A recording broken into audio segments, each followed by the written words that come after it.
Tonight, from Seattle, Washington, it's Week 9 of the NFL on EA Sports. Well, the city of Seattle known for coffee, grunge music, and, of course, rain. And we're definitely going to get a heavy dose of the last of those three here tonight as you look inside a wet and wild Lumen Field. Tonight, we've got a great Sunday night matchup between the Tampa Bay Buccaneers and the Seattle Seahawks. So out come the Bucs now for their first drive. And out will come the leader of this offense, and that, of course, is their signal caller. I loved his quote during the week. If I were a defensive back, I would have wanted to play against me last week as well. He's trying to eliminate those turnovers, those interceptions, and get back on the positive side of the ledger throwing touchdown passes. Yeah, had 4 of those picks, led to the loss.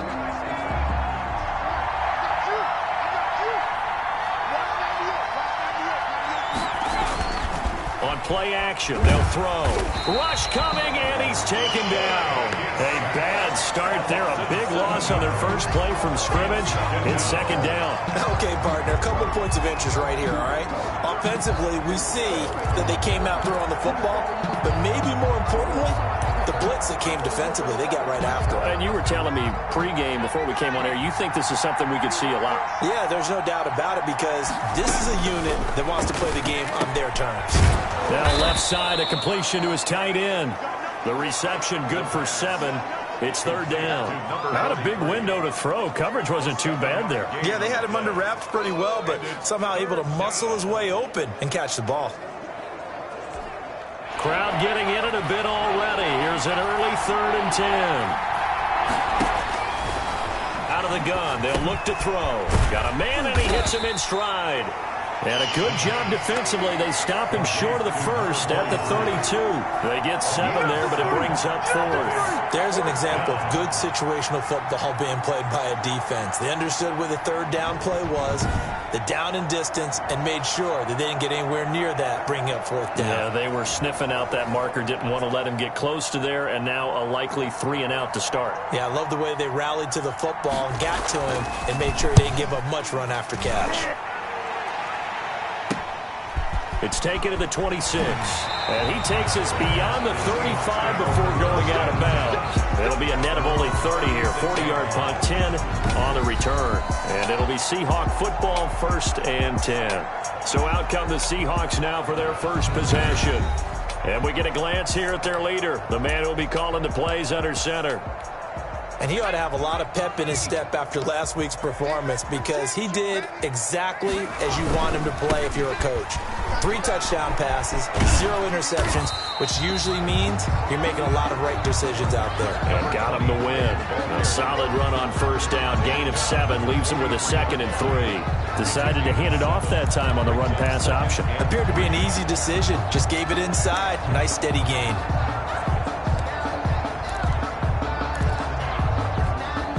A good run, got 7 on first. Here's 2nd and 3.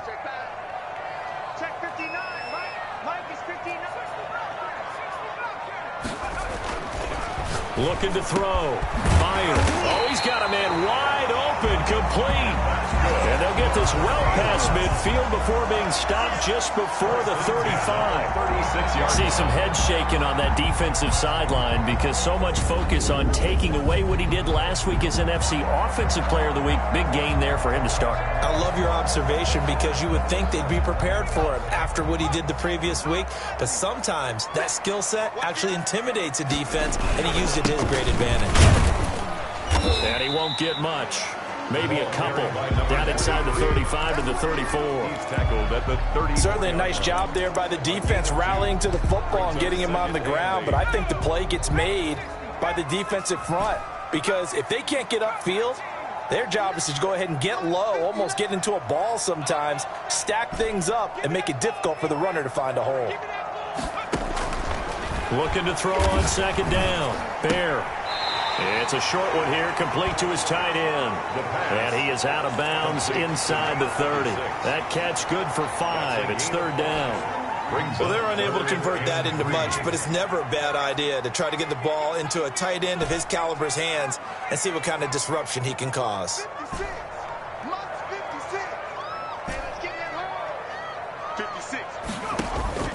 from the gun on third down.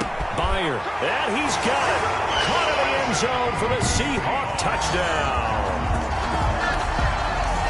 One of the keys to their long winning streak has been scoring first. An ideal drive right there, getting the first 6 points of the ball game. Do you go back to our meeting with the offensive coordinator? Remember what he told us? Absolutely. With some teams, I script to probe in the early part of the game. Other teams, I script to attack. They've been in attack mode for these ball games and continue that in this one. Footing likely going to be an issue all night here on a rainy night, but this one is good. So that drive spanned 5 plays, and the Seahawks capping it off with a touchdown.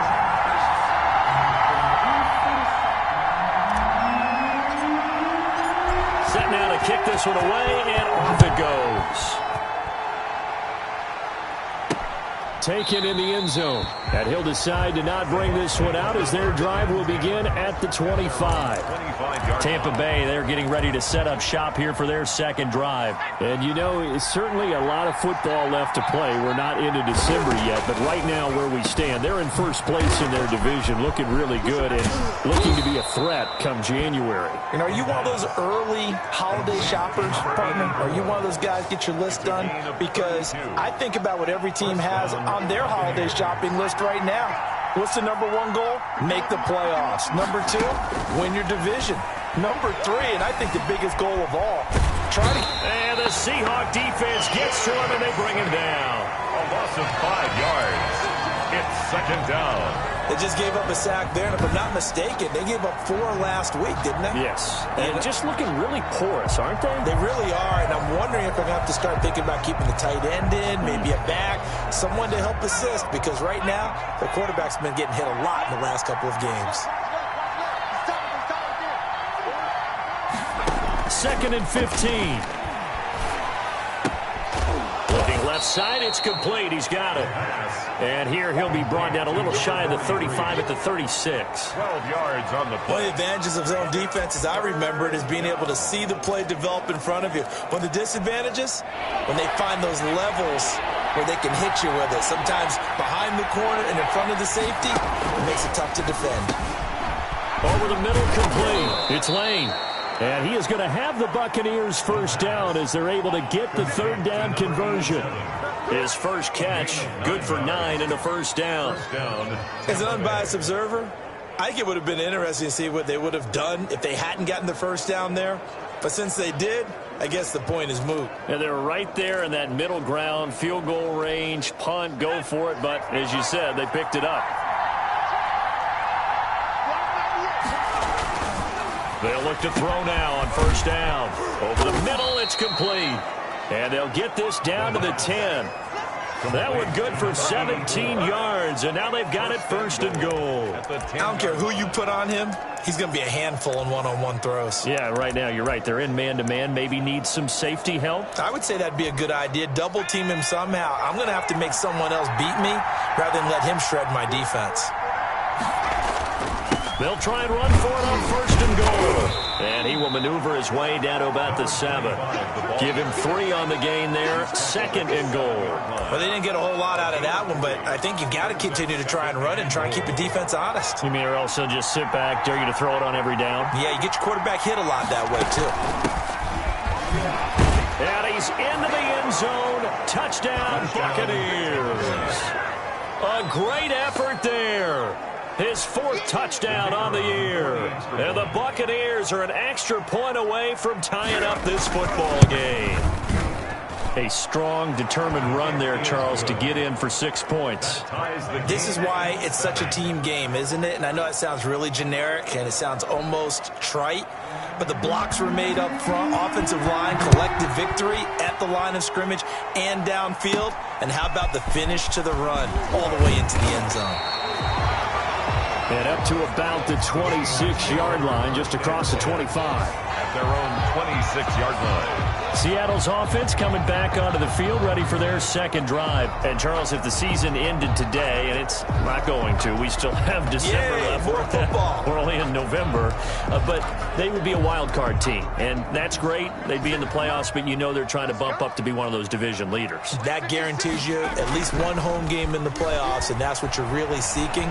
But there also isn't much margin for error for this team, right? Because right where they're sitting, a 2-game losing streak could have them out of the playoffs, so they've got to make sure they continue to keep the momentum going. Absolutely. There's some sharks smelling blood in the water behind them. Under a minute to go, clock running, and a back-and-forth first quarter of play. They'll run on first down. Hurst.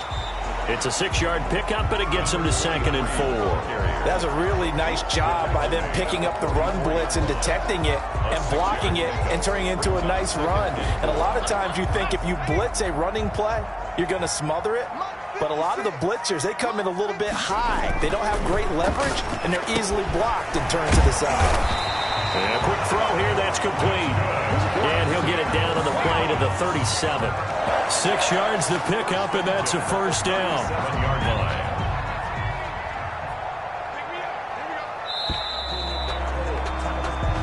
Seven, our score after one. Score tied 7-7.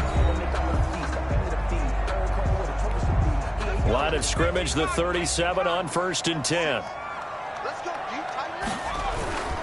On first down, Hurst.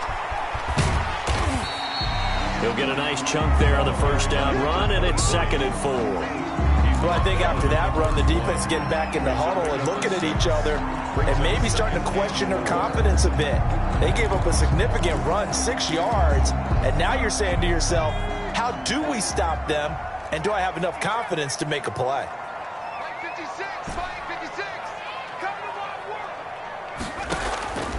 To throw on 2nd down.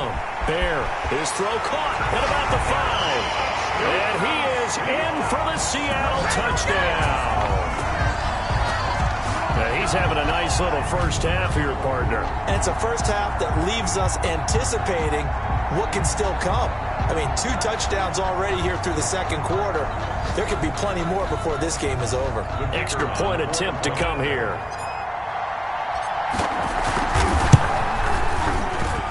And he's got it. It's now a 14-7 ball game. The drive summary that time, 5 plays. And it all culminates with a Seattle score.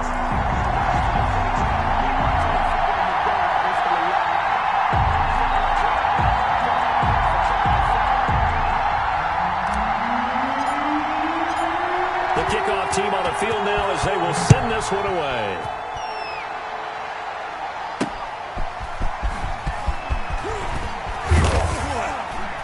And he returns this to the 22. The Bucs take over 1st and 10 at their own 22-yard line. Here comes the Tampa Bay offense now heading back out onto the field. They trail a 1-score deficit, 14-7, as they come up 1st and 10.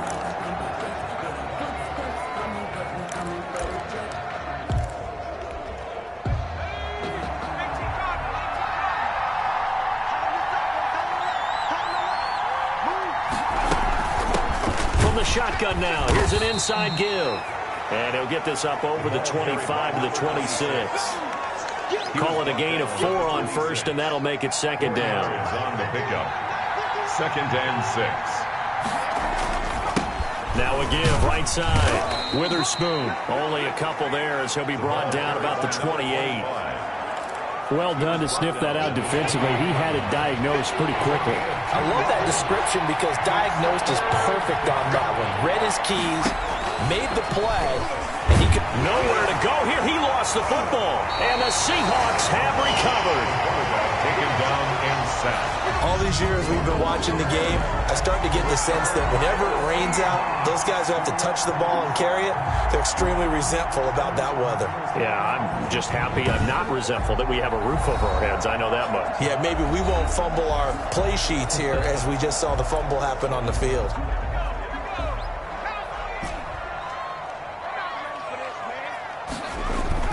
Following the fumble recovery, Byer sliding out of the pocket. And incomplete as he was knocked as he threw it. And it took the ball off course. So after the incompletion, 2nd and 10 from the 22. Now a handoff here to his running back. He's got the first down inside the 10. And finally down at the 9-yard line. The pickup goes for 13 and sets him up 1st and goal. How many times do we say in this game that speed kills, and it does it in so many different ways? In this case, you got a back who's quick and shifty, can make moves, make people miss, but also gets to and through a hole before it can close down. That's some of the benefits of that speed, not just outrunning people in the secondary, and that led to a really nice game. They'll try and run for it on 1st and goal. And the Seahawks are going to have a 1st and goal forthcoming as he takes this down to about the 5-yard line. So that run gets him about halfway home. Yes, now 2nd and goal. The end zone beckons. It looms. They can do whatever they want. Full playbook. Run it again, or they can go play action and try and put it in that way. On 2nd down, Hurst. And he is met quickly in the backfield. Down he goes, folded like a lawn chair. It'll be a loss of a couple on the play, so now 3rd down coming up. And that's what I'd like to see out of this defense, a little fire, a little toughness. It hasn't been the best first half for them, but they did do a nice job there, forcing a loss on that play.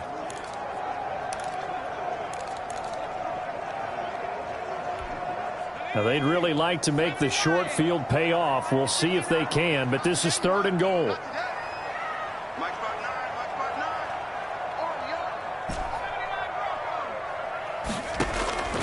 From the gun, Bear. And he will score. Touchdown, Seattle. From 6 yards away. And the Seahawks add on to their lead. So simple math here in the first half. They've had 3 drives offensively, and they have scored every time, and they've got the lead. Well, whenever we talk about adjustments, we usually talk about an offense making adjustments, right? This is all about the defense. They've got to figure out some way, somehow to slow them down. Do they blitz a little bit more? Do they play more zone coverage? Right now, they don't know where to go because they're hitting them in every direction. A good hold in these wet conditions. The point after is up and good, and it's now 21-7.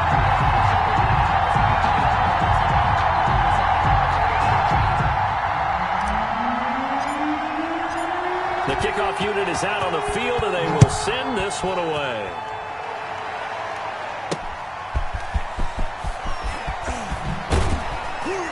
And beyond the 20, but not by much. In fact, just a yard pass there to the 21. 22-yard line.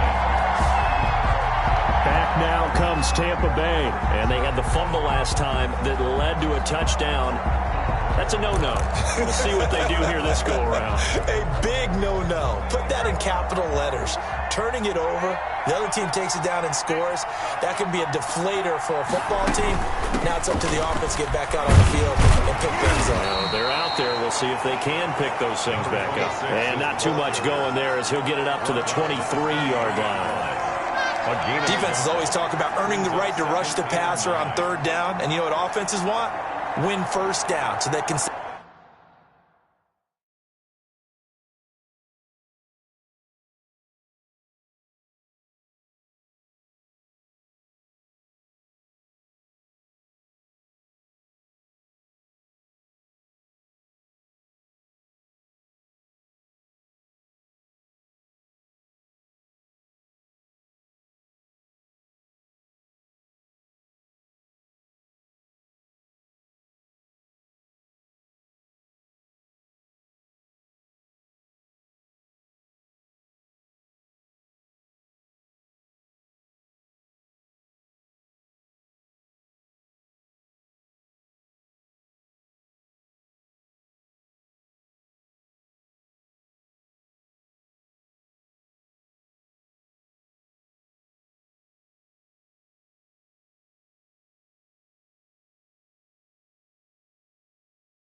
things up for themselves better. And that wasn't helpful there. Not a big impact on first down.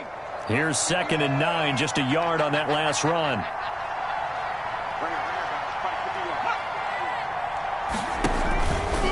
They'll drop to throw. He's going to find his running back. It's complete. And he maybe makes it back to the line of scrimmage. That's it. They'll get nothing out of that one, and it's going to lead to a 3rd down. They tried to swing it out left into the flat, but the defense, they were very principled there. It felt very West Coast offense, didn't it? You know their expression, right? On a West Coast offense, when they throw the ball, it's either going to be a touchdown or a check down, meaning they like to press it downfield. If they don't have it, swing it out, which is exactly what we saw there. But how about the great pursuit and tackle to make a nice play? And he's got his man out of the backfield. That's complete. They'll get only a yard out of that, and it'll bring up 4th down. Partner, I think that completion takes the definition of dink and dunk to a different level, doesn't it? It does, and the defense was right there, kind of played into their hands. On is the punt team now as this one's sent away.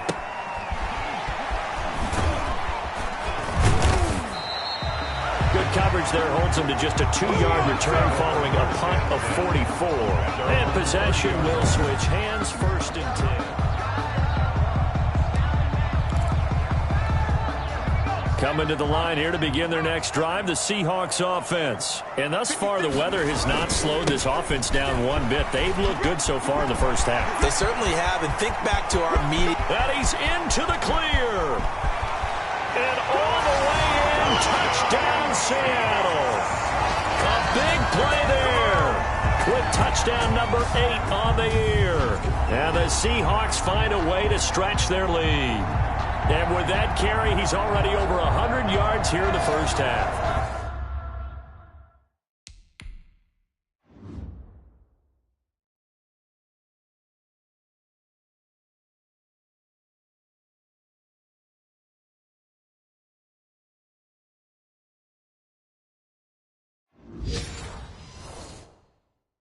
And partner, you know exactly what he's saying to his teammates right now, right? Especially to the play caller. Give me the ball. Again, and again, and again. It's not that heavy, sir. I'll take it. Oh, how about this? No good. Just his 2nd miss of the year, and our score will stay right where it is.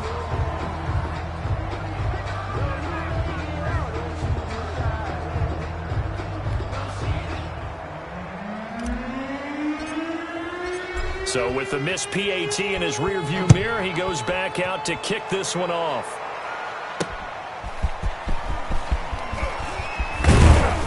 And he'll go down as this drive will start at the 25-yard line. At their own 25-yard line.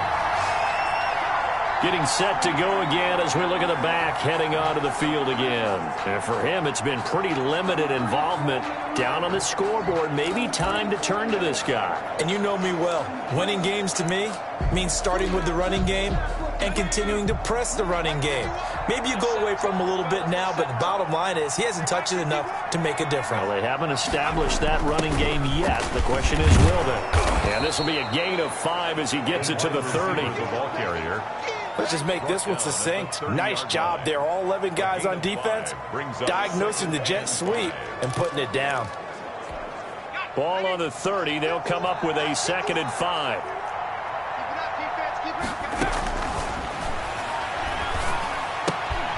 Now here's a throw that's complete. And hit behind the line. He lost the football. It's loose. And the Seahawks have recovered. On the play. And maybe that one caused by the weather. Of course, the rain coming down. Charles, can you maybe, when you're carrying that football, grip it too tight in the rain? I think that you can, and it's such a delicate balance, too, because when you grip it so tight, sometimes it'll slip out from your body. You squeeze it too hard, and it'll pop out on its own. I've actually had running backs talk. After reviewing the play, the Bucs offense set to begin their next possession. And this not an easy situation. You're down early, in the elements, you're on the road. How do you get the mojo back? Well, one thing is to remember that as an offensive player, you have a much better idea of what you're trying to accomplish and where you're trying to go than the defender. So in this case, because you know it, you can make your cuts with a little more decisiveness. Maybe a second fake, some double moves, things of that nature to go ahead and try and put some pressure on the defense. A big pickup there, 18 yards and a Buccaneer first. Finding his safety valve here. That's complete. And he'll take it down shy of the 45 at the 46.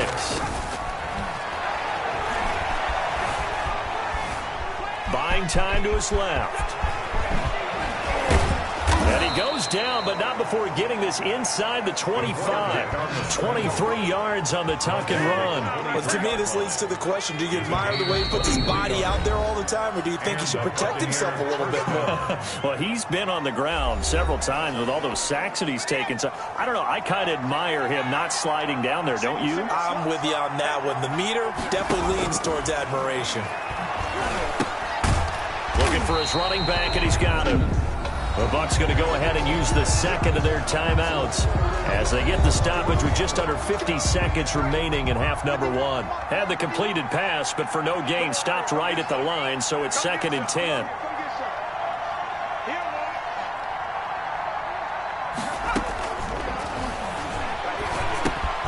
Caught left side, Williams.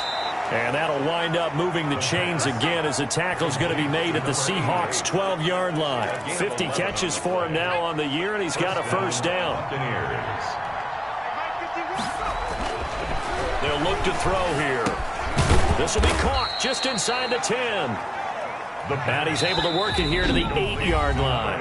Now a timeout signaled for, and they'll get it with 10 seconds to go before halftime. At the 8-yard line.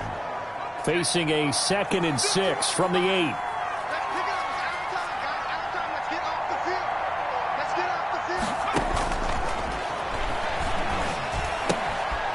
And he's going to find his man out of the backfield. That's complete.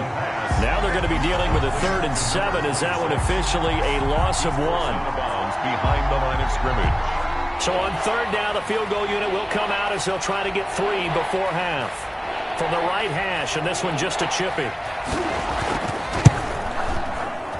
And his kick is indeed good. And that will move the deficit from 20 down to 17.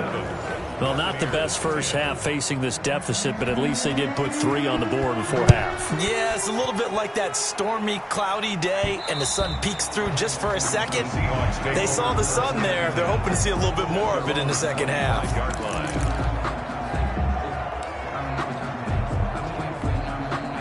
Here's the Seattle offense ready to get this drive underway. And from this spot in the field with the clock where it's at, you think we're just going to see a knee and that's it? And I think in this situation, that's the proper play. But we do know there's some risk takers out there that may want to take one more shot before the clock runs out. 56, Mike, 56. You got to get the ball until you get the ball right here. Let's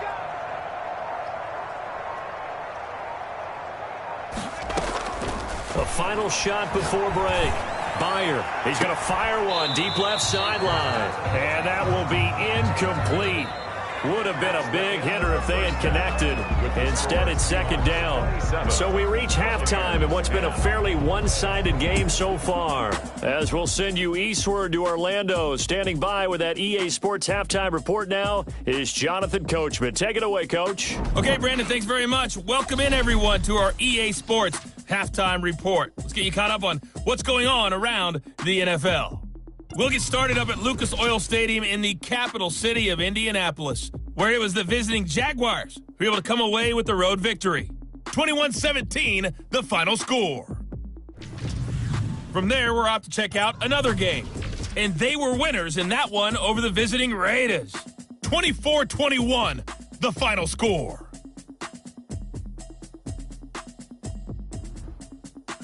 And then lastly, the nation gets a good one on Monday night between the Philadelphia Eagles and the Green Bay Packers.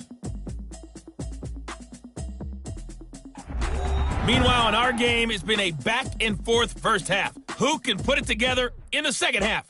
For the answer, we turn it back over to our broadcast team of Brandon Godden and Charles Davis.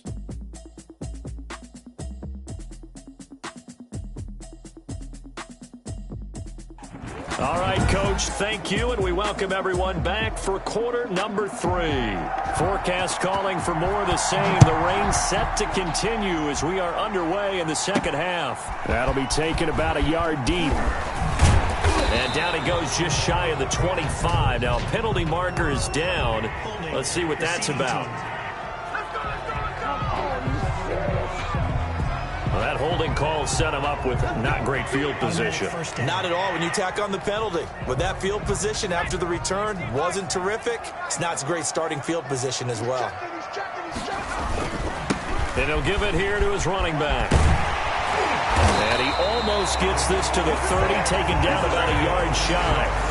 15 yards is the pickup there, and the drive starting very nicely. First down. I'm not sure how much more evidence they need, partner, than to understand that if they don't start to slow him down, it's going to be a long afternoon here at the stadium because he is just shredding them at this point.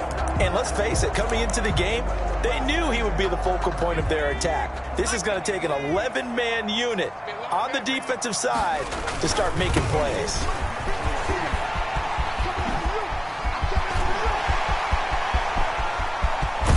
And all the way down to the 22-yard line. A big play that time for the Seahawks. And even 50 yards on the ground. Well, you certainly have to give a little credit here because they're playing this game now at their pace. This is ball control football, sustained.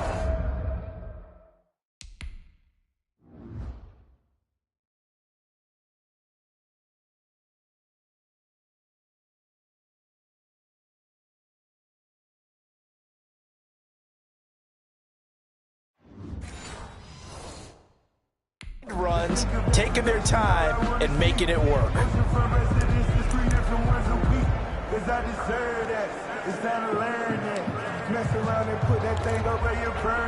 So the big play gets him all the way down to the outskirts of the red zone here for 1st and 10. Mike, check, 59.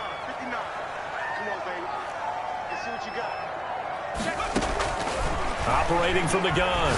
Bear. And this is caught at the 8. And stopped a few yards shy of the goal line at the 3. He was held without a catch in the first half, but he's got one here, and he also picks up a first down. Whatever the discussions were at halftime to try to slow down this offense, it has not worked to this point. Yeah, I have a vision right now of everything that was discussed at the half just being torn in shreds or being erased off of the Microsoft Surface tablets because none of it is working. They are really locked in on offense. So 3 plays, already 1st and goal, and they are wasting little time. And he will push his way forward down to about the 3-yard line. Now we're going to get a timeout here as it looks like there's a Seahawk injured on the play. While the trainers take a look, we'll step aside.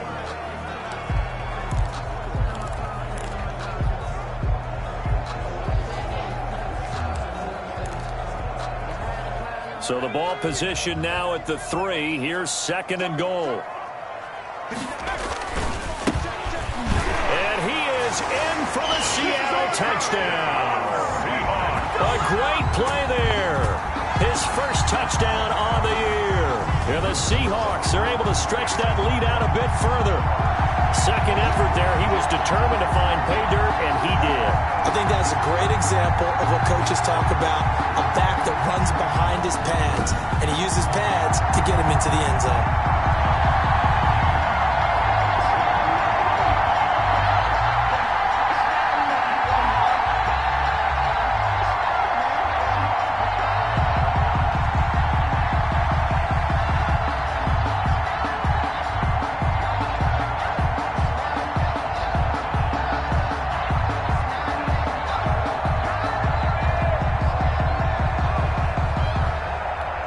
Now the extra point.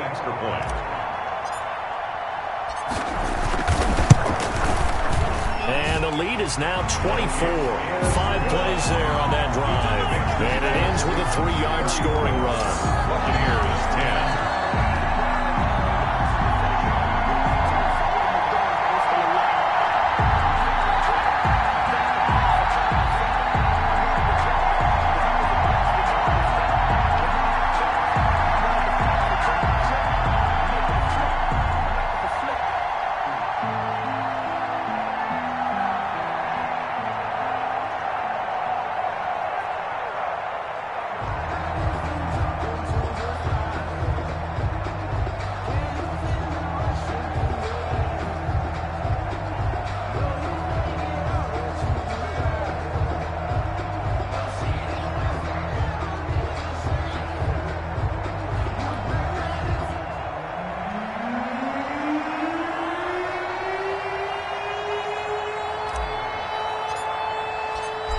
is the kickoff unit as they run up and send this one away.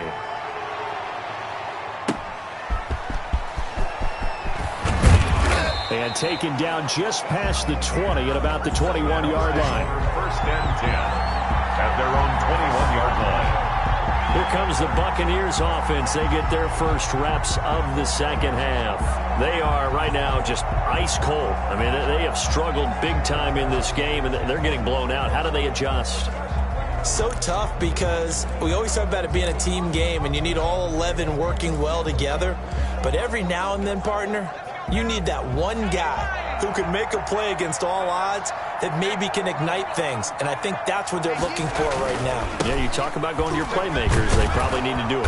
Find someone that you're used to touching the football that makes big plays and give them that opportunity to maybe wake up everyone else. Gain of 9. And that looked like some pretty easy yardage there right up the gut. And he's a guy that has some height to him. So when you don't have to drop a shoulder or create or get through contact or trash, makes it a lot easier to stay upright, see the field, and make a run as we just saw there. And he's able to get out to the 32, brought down there. 2 yards, good enough for a first. 2nd and 1, and people want to run the football. This is where every back in the league is supposed to do exactly what we just saw there. Pick up the first down.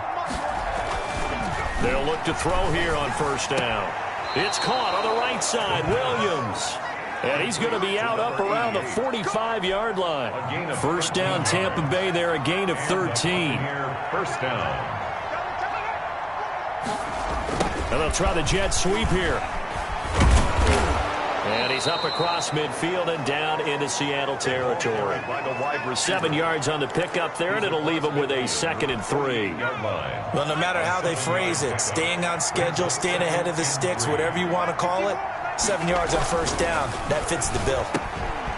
Now a throw here on 2nd down, and that's complete. And that'll wind up moving the chains again as the tackle's going to be made at the Seahawks 39. It's a first down on a gain of 10. Down, Buccaneers. Going to give this time to the tailback. 2 yards on the carry there. It'll be 2nd down. Well, any lane that might have been open there was closed pretty quickly, and that was because the defensive front, they won that battle at the point of attack at the line of scrimmage. They used great leverage, held their spot, and stacked him up. Here's 2nd and 8. Man open left side. It's Williams. Only 3 yards on the catch. It's 3rd down. 3-yard pickup. And it's 3rd down.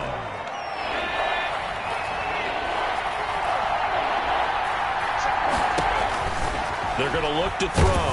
And he's going to go down. They get to him back at the 40. Loss of 6 yards. And it's 4th. That's number 4. Sack number 4. They had 4 last week, so he's been down on the ground a lot. Partner, they say the eye in the sky does not lie. And that's indeed the case because they watched the game tape from the previous week, incorporated it into their own defensive scheme, and continued to get after this quarterback. And now this defense will be searching for sack number 5. And the punt team on now as this one's sent away. And this will be out of bounds, and they spot it at the 15-yard line. Not too bad.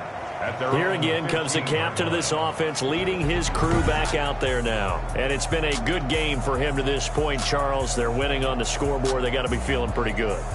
And it's always fun for them when they're not just winning on the scoreboard, but they're contributing in a big way. As you see him throwing touchdown passes, watching this video here, it's got to be a fun time for him and a relaxed time because nothing is pressing. Relaxed, cool, calm, collective, all those things describing him right now. Throwing on first down. Fire. Big hold of the 30. Going down the middle, and it's complete.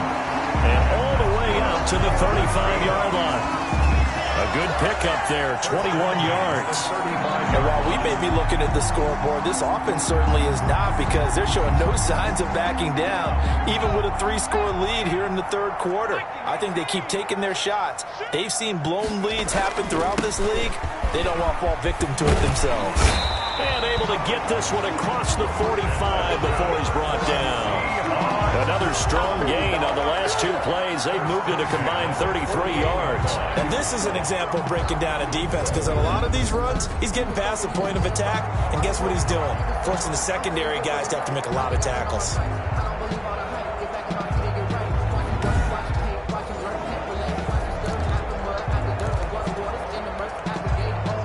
Back-to-back good plays have them on the move on first down. They'll keep it on the ground. Hurst, and he'll be brought down right at midfield after a gain of only a couple.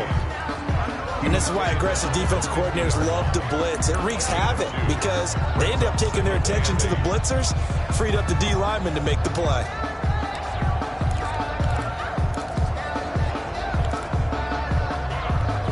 The last run got a couple. Here's 2nd and 8. From the midfield stripe, they'll look to throw. Oh, it's a screen pass. That's complete. And this one goes nowhere. Losing yardage on the play back at the 46. 46-yard line. Time to give a little credit here. That was an excellent read by the guys on the defensive side of the ball. Oh, you're crediting your defense. Got to credit them on that one because they tried to fool them, right? Tried to trick them. Ran a screen, and they went to it and smothered it for a loss of yardage. On 3rd down, Bear. And that will be incomplete. The pass. Incomplete from the contact. As his old brain remembers, when I see 5 wide receivers on the field as a defender, I know the ball's coming out hot. They expected it and got there and popped it free. They only punted twice in the win last week as he gets this one away. On the return is Williams. 31 yards on the punt there. And the Bucs will get ready to go on offense. At their own 27-yard line. The Bucs offense set to begin their next possession. And with this deficit, you can't have too many more drives like the last drive where you had to punt it away. You know what I would tell my offense right here? The punter doesn't exist, guys. He doesn't even exist. He's not a team anymore. I just cut him, all right? So you got to go out and create some offense for us here and give us some points. No way does that guy get on the field in this drive. Poor punter. Yeah, it wasn't his fault. But, hey, listen, there's got to be casualties at times. We're trying to win a game. On 2nd down now, Witherspoon. And he'll be taken down after a minimal pickup, and that will take us to the end of quarter number 3. Back now in Seattle, Washington. A lot of happy faces in the crowd at this point as their guys have a big lead here to start quarter number 4. The Bucs on 3rd down, 2 for 5 to this point. This is 3rd and 9. They'll set up a throw. And it's going to be incomplete. He was able to catch it there on the right sideline, but out of bounds, says the line judge. And it's going to bring up 4th down. How about some applause for the defense there? They forced him to throw that one into coverage, and just like that, they're staring at a 4th down. Well done. Got to try it here. He's back to throw. He's going to loft one. And that's caught inside the 35. And he's going to get this all the way down inside the 35. No reason not to try it there, and they do indeed convert on 4th. At this stage, there's nothing left to do but to keep firing. And if you're a play caller, you may go off your sheet and use some things maybe you hadn't planned to in this game. Maybe that was one of them there that worked.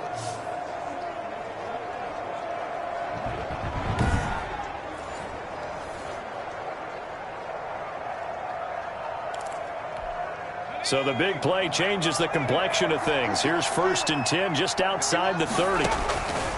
Now they'll throw here out of the gun. They'll find Williams on the slant. And he's going to get this down near the 20-yard line. They moved the ball over 50 yards between this play and the last one. And a Buccaneer 1st down. Back to throw now on 1st down. Now he'll dump it underneath to his running back, complete. And he's into the end zone for a Tampa Bay touchdown.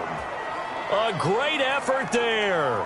He scored on the ground and through the air. And the Bucs are able to close the gap just a bit. Getting your back involved, what's the importance there in the passing game? Well, oftentimes you can create mismatches because who's going to cover him, and you get him into space, which is where he likes to operate with the ball in his hands. Oftentimes makes people miss, gets that run after the catch, and off he goes. And into the end zone. And it'll be intercepted. Picked off with great anticipation. He's got the lane, and there he goes. He's at the 30, 10, 5, and he takes it all the way back. It's a pick two, if you will, as that play backfires in a big way. Well, that was almost a 4-point swing. The interception, if he had returned it all the way, would have been 2 for them, but just a little bit shy. And when it's a play like that, you're exactly right with the math, but don't you feel like it would have counted for more if they found their way all the way back to the end zone and gotten the 2? That changes the whole momentum, doesn't it?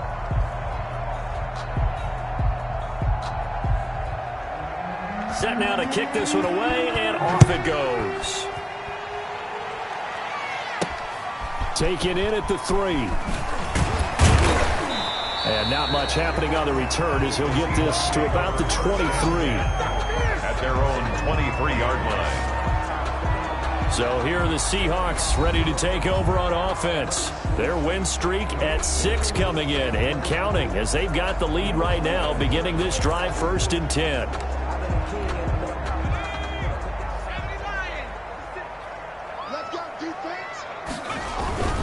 They'll run on 1st down. Hurst, and not much there. Maybe a yard up to the 24.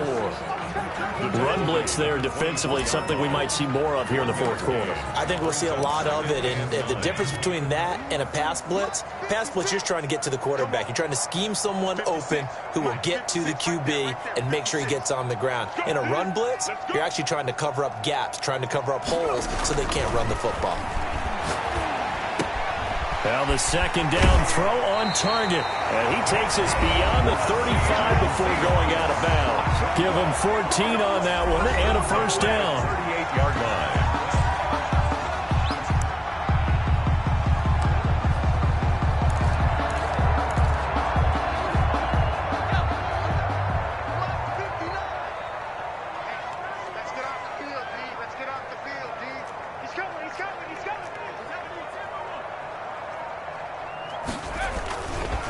Now a handoff here to his running back. And a penalty flag down as he gets only about a yard. And let's listen in on the call. Offense. So on the big tight end, holding. Each and every year, we talk about very few tight ends coming into the league that are polished blockers or asked to do it a lot in college. So it's a constant struggle and a constant fight to learn how to do it without holding. It's time to learn that. Mess around and put that thing over your permit. 6 figures every year, yeah, earn that.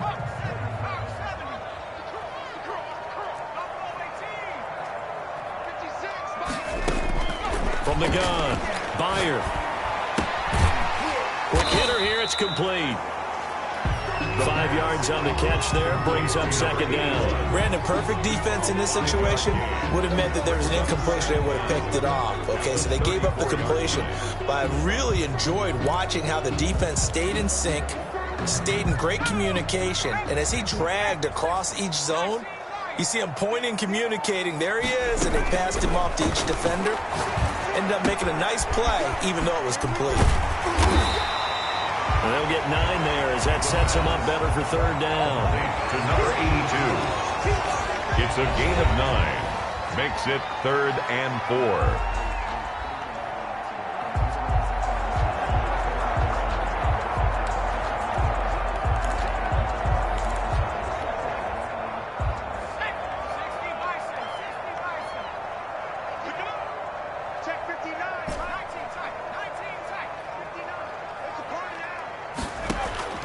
Operating from the gun. Bear going right side here, and that's complete. And he is going to have a Seahawks 1st down as they're able to get the 3rd down conversion. A 1st down and then some. Give him 29 yards. Still throwing the football here, even with the big lead. Yeah, I know you and I came up in a different era, and we think about sportsmanship and all that. Other people think about fantasy points and getting their numbers. That's all they care about right now. So from Buccaneer territory now, it's 1st and 10 as they've got it to the 28-yard line. 56 to Mike. 56 to Mike.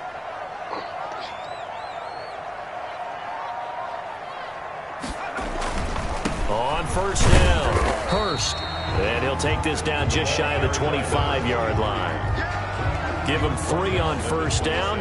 It'll set up a 2nd and 7. Brandon, I've got to think this offensive line has got some smiles on its faces. And I know it sounds crazy, but they practiced for this back in training camp. They knew they'd be in situations where it'd be extra defenders in the box coming after them, trying to keep them from locking down a game.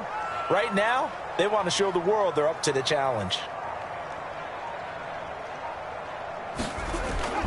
They'll keep it on the ground.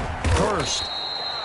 Calling a gain of a couple, and that's going to leave them with a 3rd and about 5. Brandon, we talk all the time about those hybrid players, guys who can do more than one thing. And I think if you're playing strong safety in the NFL today, you are a true hybrid. Part linebacker, part cover guy. And coming up, sticking his nose in the mess there and making a nice play defensively. From the gun on 3rd down. Byer firing quickly here, and that's complete. 7 catches for him now, and this last one, a 1st down. He's been the go-to guy. They needed a big play there on 3rd down. Went his way, it worked out. Doesn't matter whether they've scouted it or that they think he's going to get the ball. He has a knack for finding his way open and completing the connection.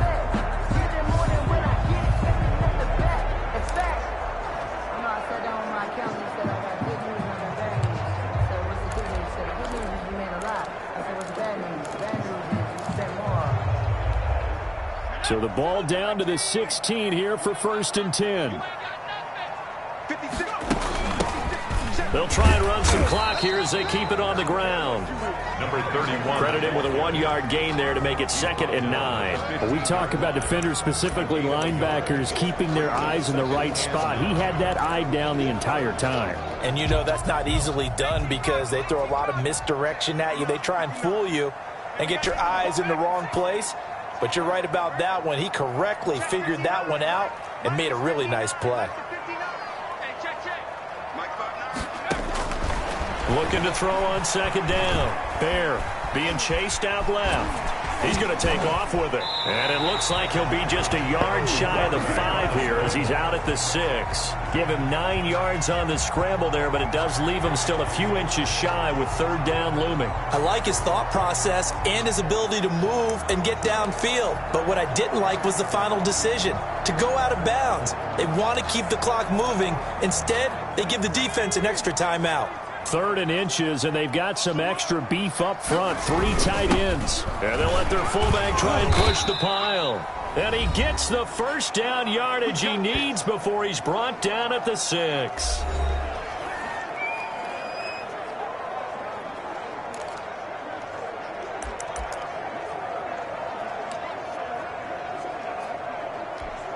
So it's Seahawk football as we march toward a conclusion. They've got it 1st and goal in a game that appears to have already been decided. And he will score. Touchdown, Seattle. A great play there. His 2nd touchdown of the game and his 9th on the year. And the Seahawks add on to their lead. Is it okay if I break one of our rules, partner, which is to never call a game over until it's over? Because this certainly feels like it's over after that drive. Yeah, that was spirit-crushing, wasn't it? And now you just kind of felt the air go out of the balloon. Yeah, they were fighting so hard to stay in there, and they knew.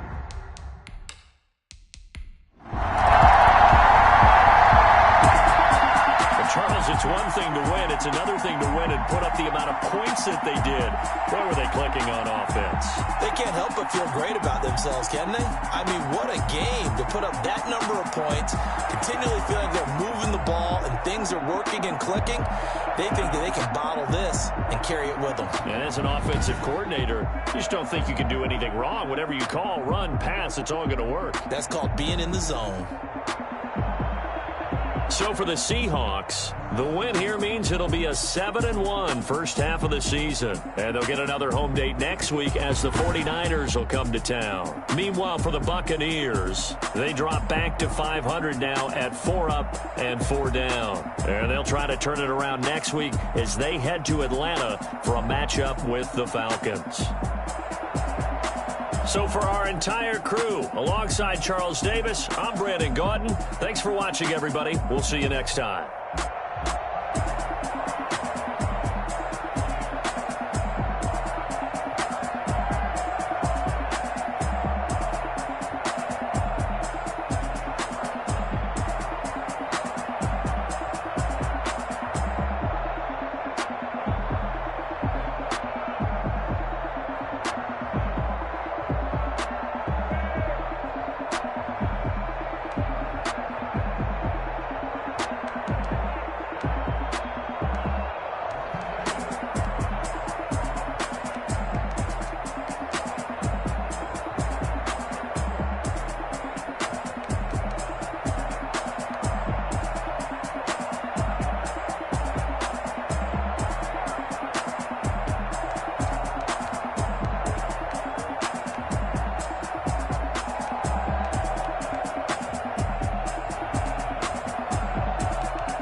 Today, from Seattle, Washington,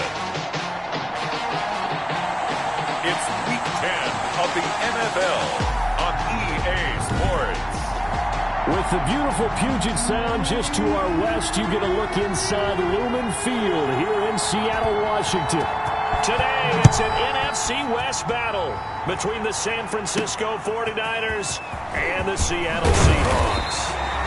And the tackle going to be made right there at the 25-yard line. So out come the Seahawks now for their first possession. And they'll be led out by the guy under center, Charles, their quarterback. And he ought to have a lot of pep in his step after last week's performance because he did exactly as you want him to play if you're a coach. 3 touchdown passes, 0 interceptions, which usually means you're making a lot of right decisions out there. And got him the win.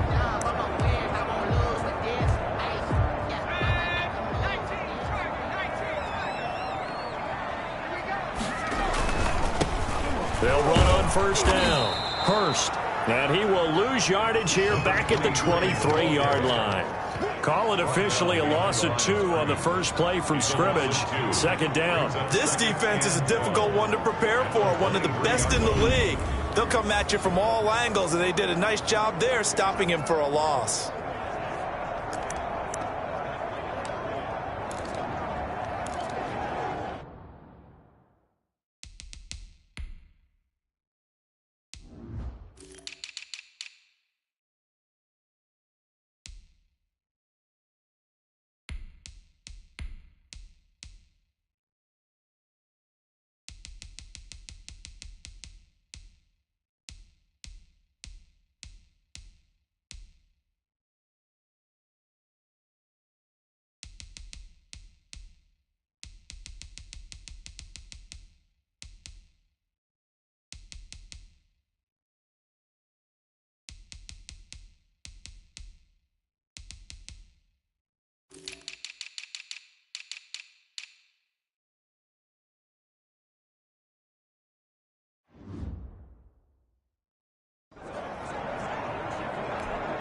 So the opening play of the drive goes backwards. Now they'll come up on 2nd and 12.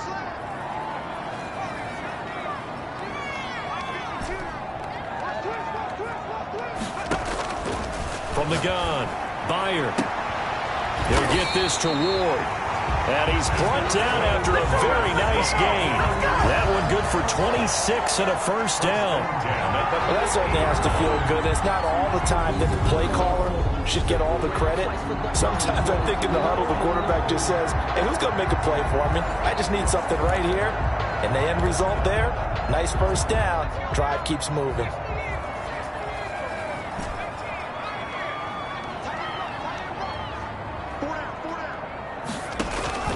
On 1st and 10, Bear. And he's got his big tight end over the middle, complete. And he goes down, but not before getting this inside the 25. That's good for 28 yards. 23 yards. Well, I think when they look at their offense, they think to themselves, weapons everywhere, and they want to move the ball around. They want to spread it to different people. But you absolutely know they want to get this man involved as well, and that's what they just did on that play.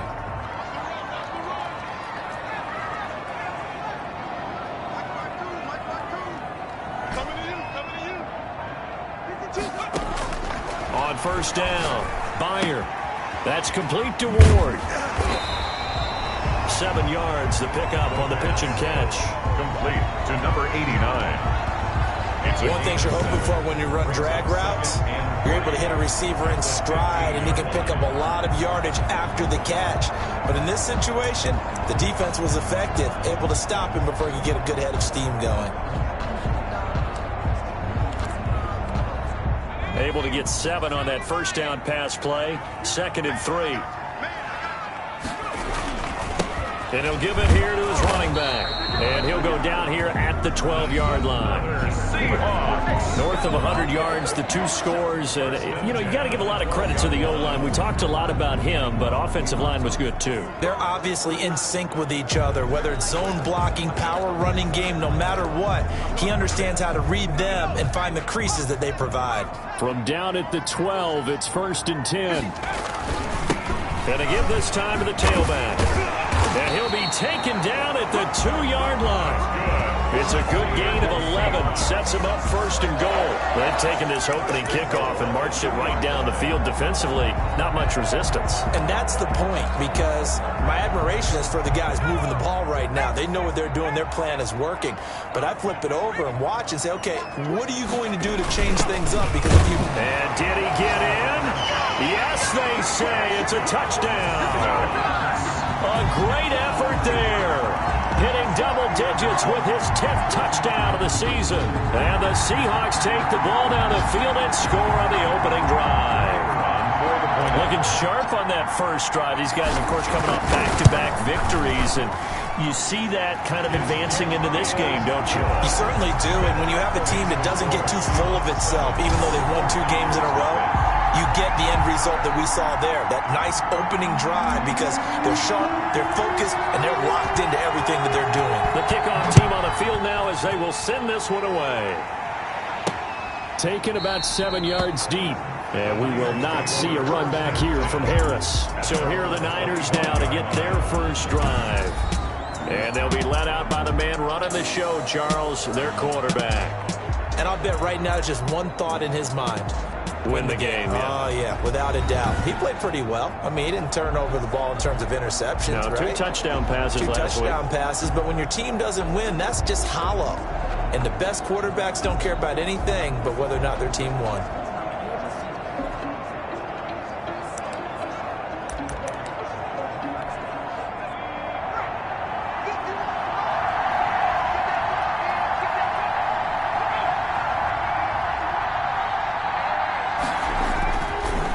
Play fake. He'll look to throw. On the left side, a catch by White.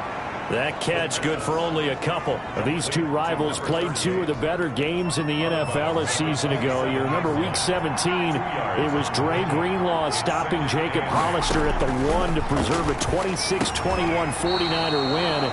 And that wound up both winning them the NFC West and earning them the #1 seed. 9 yards the pick up there, and it's a first down.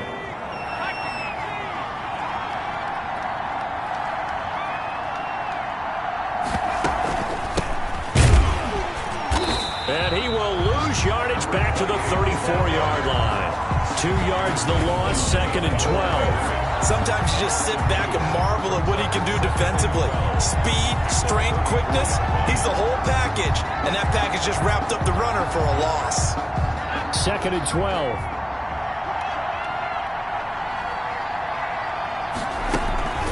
On the ground with Ward. And nothing doing. He's immediately taken down at the line of scrimmage. Maybe a gain of a yard that time, but from the spot, actually no gain. So 3rd and long. It'll be a nickel look here for the Seahawks on 3rd down. Now a shotgun snap as they'll look to throw. Oh, a scrap for the football, and he's going to come down with it. And they'll get this well past midfield before being stopped just before the 35. So with the pass being completed, they'll go ahead and take that instead. Nothing extra to be gained. Pass interference at the spot, completed the pass. That was your play, so it might as well have not even had the penalty. They will run for the first time here with White. And just no chance of turning the corner. He can only get back to the line of scrimmage. 2nd and 10 coming up. No gain on nice job there defensively to clamp down, because really they've been on their heels this drive. Agreed, and they really needed that one for confidence, just to feel a little bit better.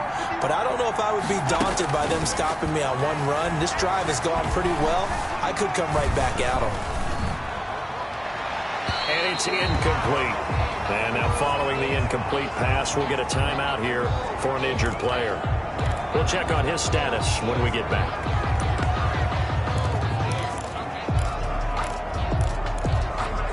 Here comes the 7th play now of this drive, as this is 3rd and 10.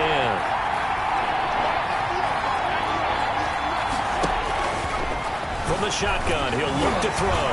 Nowhere to go here. He lost the football. And the Seahawks have picked it up. 30. Oh, you got to feel it, 10. baby. And they bring this one back. It's a fumble recovery and a Seattle touchdown.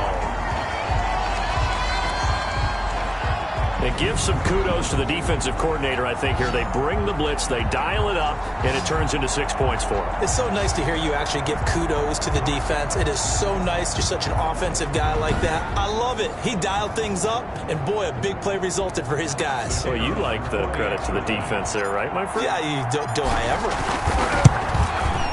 And it's good, and they have jumped out here to a quick 14-0 first quarter lead. The scoop and score, always an exciting play in football, and we witnessed it there, grabbing it off the ground and then rumbling it into the end zone for 6. And this will not be returnable. It's out of the back of the end zone for a touchback. 25-yard line. Back out there comes the 49ers offense ready for their second drive. They've been outplayed early, no question. Down 14-0 already as they come up 1st and 10.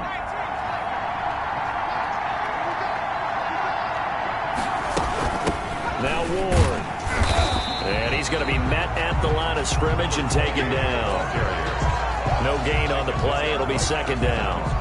He has elite instincts from his linebacker spot. He's able to diagnose the run and flies in like a missile to stop that one behind the line of scrimmage.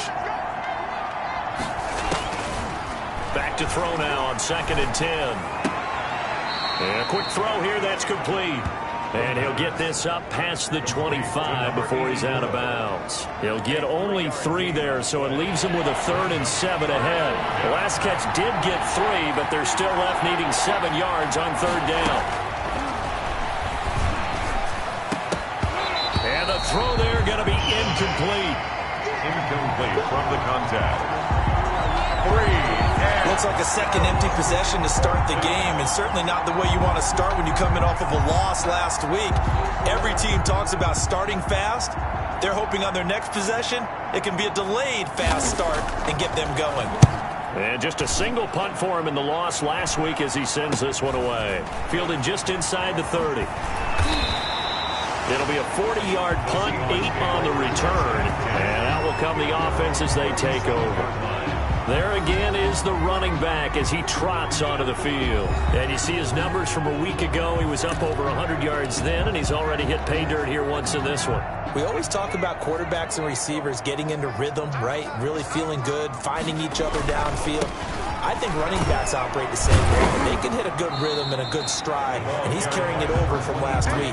And they're going to stop him right at the line of scrimmage. Just no cutback lane to be found whatsoever. 2nd and 10. The running lanes have definitely not been there for him here in the first half, and I don't think it's all been his fault. His offensive line hasn't given him much space. A loss results there. 14-0 the score. This is the NFL on EA Sport.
Fourteen. 49ers nothing. Here's 2nd and 10.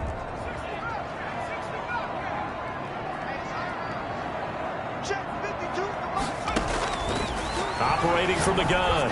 Bear. Throw left side, caught here by Ward. And he takes this one down almost all the way to the 30. That goes for a gain of 31. Certainly worth noting he's now 1 catch away from 600. He's at 599 in his career.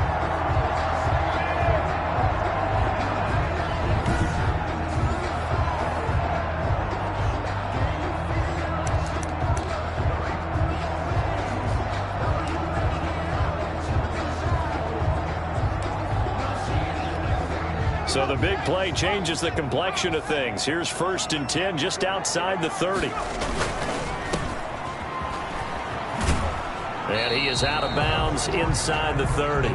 3 yards the gain there, 2nd down. The goal of a wide receiver screen is get enough blockers in front to create a wall and let him pick his spot to run the football. How about the defense there, swarming to it and not allowing that to happen? Did not let him get downfield. Now a throw here, hauled in, and he'll be brought down at the 21, just shy of the 20 in the red zone. That one, a 1st down pickup of 8. That reception, his 600th NFL catch. Congratulations, quite the accomplishment. On 1st down, and able to fight forward inside the 15 to the 13. It's a 7-yard carry to set them up with a 2nd and 3. Good yardage there on 1st down, exactly what you want. Get yourself set up to keep making 1st downs, keep the clock running. And if they're smart, you're starting to milk the clock. No hurry before you run your 2nd down play. So they'll come up after the gain of 7 on a 2nd and 3. Now a handoff here to his running back. And here he'll get it down to the 7. 6 yards on the pickup, and it leaves him with a 1st and goal. 1st and goal at the 7-yard line. They'll try and run for it on 1st and goal. And he stopped immediately there. They'll say no gain on the play, and it'll be 2nd and goal. He's hit pay dirt a lot this year, but not that time. Yeah, I'm tracking right there with you. You're exactly right. He's found the end zone plenty of times. No way I can find any fault with the call. He may not have scored there, but of course you're going to give it to him.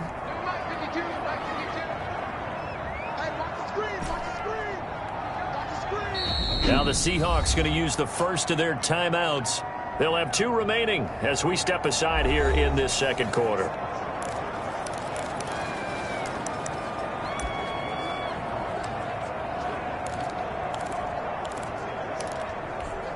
They'll try again here from the 7 on 2nd and goal.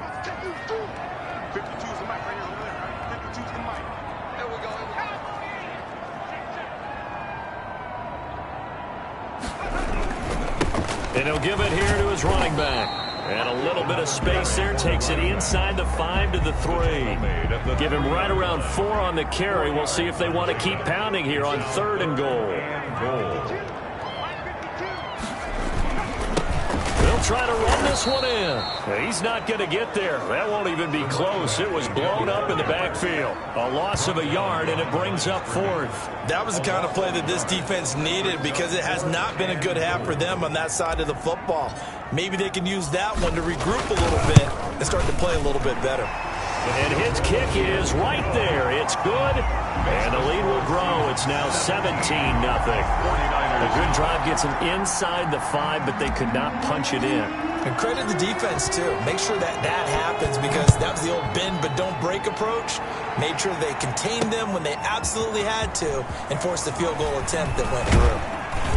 And ultimately cannot get this out to the 25-yard line as he's dropped at the 23. At their own 23-yard line. San Francisco set to go on offense once more. They're down 17-0, really needing to find that offensive spark on this drive as they have it with a 1st and 10.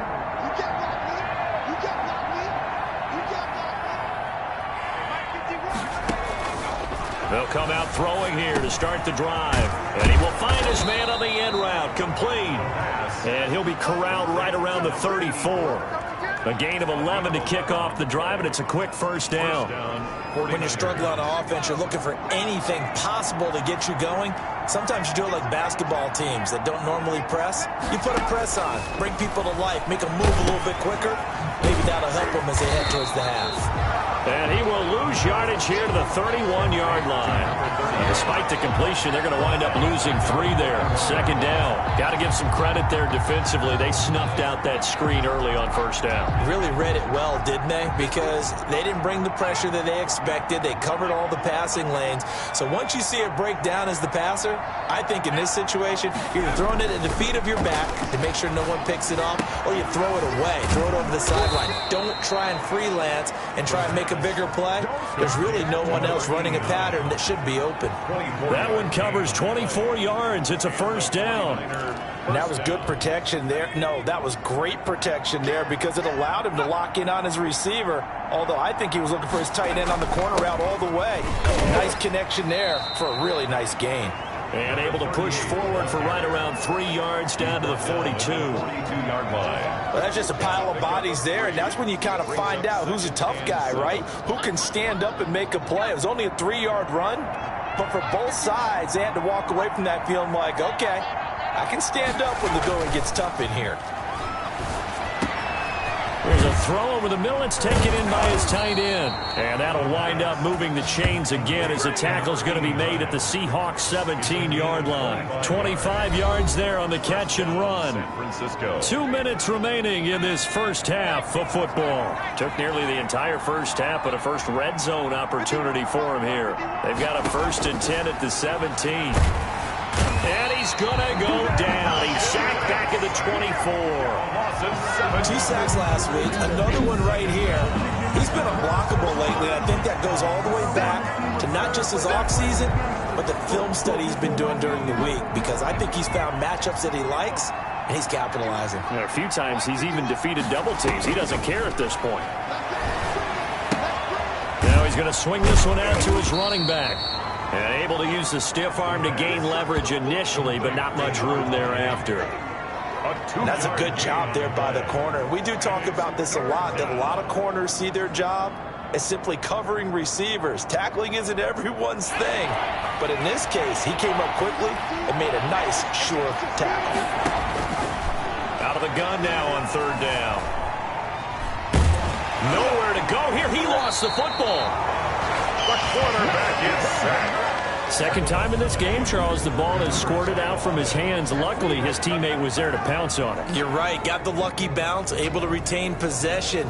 You know, we often talk about the combine and why do we measure quarterbacks' hands. Is that really a big deal? It's for situations like this. Do you have the hands big enough and strong enough to hold on to the football while being jostled?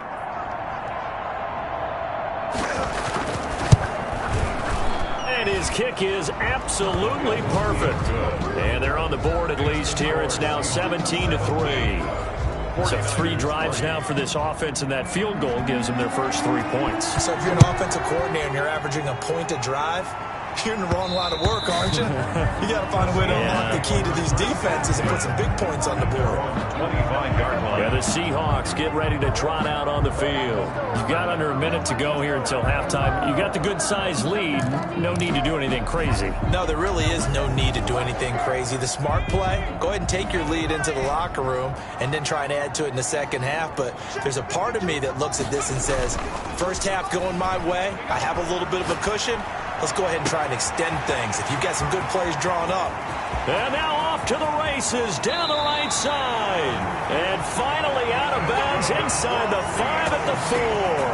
A big play there just before halftime. 71 yards. Here's 1st and goal. And, gosh, points here. A chance maybe to put this thing away before halftime. And the Seahawks are going to have 1st and goal as they try to finish off this drive with 6 points. Off play action. Meyer. Under pressure now, and he's going to go down just inside the 5-yard line. Now the Seahawks forced to use their 3rd and final timeout as they'll stop the clock with 12 seconds to go in this first half.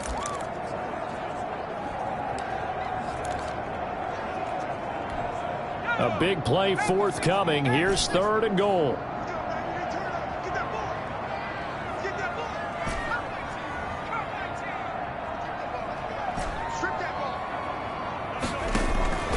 From the gun, Bear, nowhere to go here. He lost the football. The pass. A fumble on the play.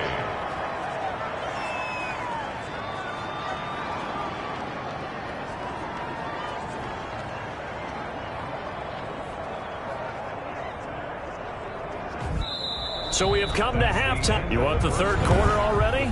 No problem. Let's do it. 49ers 3.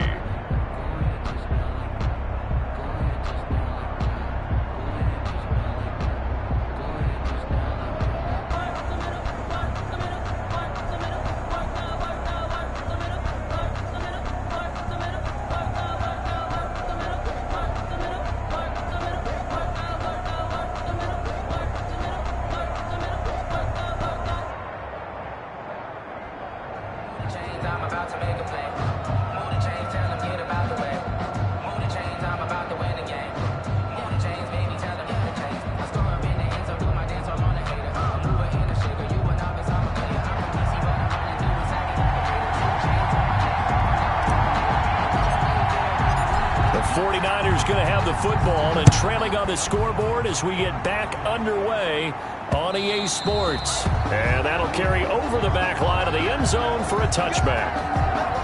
Now out comes their leader and the captain of this offense back on the...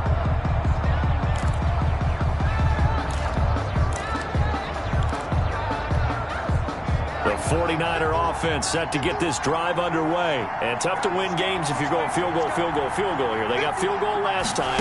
Now they'll be looking for a touchdown. They're looking for the big chunk now because, as you noted, the field goal way of doing it makes it that much harder and puts more pressure on every possession for you now. Go ahead and get 6 and feel a lot more comfortable about the position they're in. Bigger chunks. We'll see if they can get the score. First down, here's White. And he's going to get a solid gain of 9 before being brought down. Second and right at a yard. Tackle made. Offensive linemen love creating space for their guys carrying the ball. But when that guy also breaks tackles and creates extra yardage, they almost feel like he's one of them, and they really embrace him. And he'll be brought down at the 48-yard line. 2nd and 1 is often an invitation to take the big shot downfield. I'll bet the offensive lineman said, "Are you kidding? We just get on our backs and let's go get the first down." They love being physical. Quick hitter here, it's complete. And a 5-yard gain gets him to the 42. Complete to number 80. I know exactly what's going to be said about that play from the defensive perspective. What's that? That's why I tell all you guys we need more than one tackler to the ball. He broke the first tackle. Luckily enough, there were more people there to get him down. On 2nd down, it's Ward. Not much there, maybe a couple as he's taken down at the 40.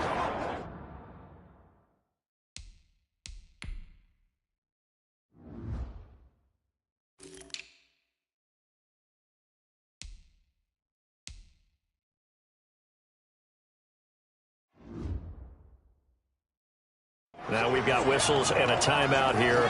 Yeah, looks like we've got a 49er that's down on the field. Well, he gets attended to. We'll step aside. This offense in desperate need of a conversion as they come up on 3rd down. He'll drop to throw. Looking left side, and he's got a man. That's Walton. And he is going to have a 49ers first down, and he's going to have it by plenty. Able to get 8 yards there on 3rd and 2. I don't know what they talked about at halftime. Whatever it was, it worked. They look like a different team here in the 3rd quarter. Yeah, I doubt that there are very many trash cans that got kicked over, that type of a speech. I think what they did was they analyzed what worked in the first half, what didn't, and figured out a better game plan. And left side here, it's Graham. And he'll be marked down at the 26 with a gain of 7. That was play number 7 on this drive, and it got him 7 yards. Seahawks 26-yard line. 2nd and 3. And Graham's got it over the middle. And he'll be a couple yards shy of the red zone here at the 22-yard line. Still in search of their first touchdown of the game, but they're on the move. 1st and 10.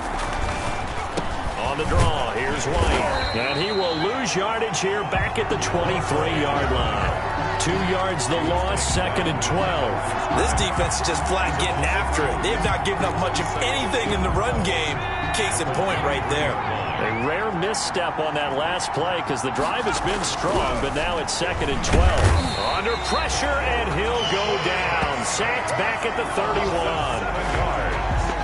And it's 3rd. And that just starts to have a good drive. Quite like a big loss on a sack, does it? Now they're looking at a 3rd and long, and suddenly the momentum shifted to the other side of the football. And old Mo is a very, very fickle man. And now they're looking for 19 yards here on 3rd down following 2 negative plays. Over the middle, completes this to Ward. And he'll only get this to the 17, well shy of what he needed. It'll be a pickup of 13, but it'll still lead to a 4th down. So much about this game is just understanding situations and then having to execute, isn't it? Guard the first down sticks. Don't let them get there. And they rallied and made the tackle. Is good. Makes the score Seahawks 17, 49ers 6. So a good drive there to begin quarter number 3, but they're only able to shave 3 points off the lead. Well, something's better than nothing, all right? They didn't play particularly well in the first half, but they definitely need him to step on the accelerator now and play a whole lot better. And he'll be stopped up at the 25. First and 10 at their own 25-yard line. So here are the Seahawks ready to take over on offense. They've got the lead right now, and remember, they are riding that very impressive 7-game winning streak, trying to push it to 8.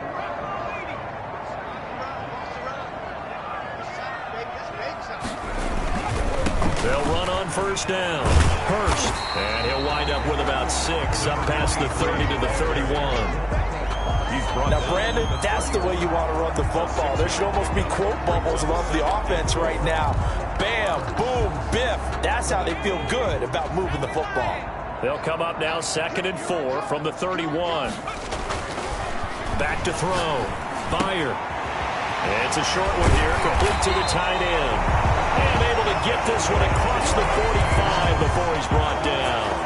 15 yards on the play, first down.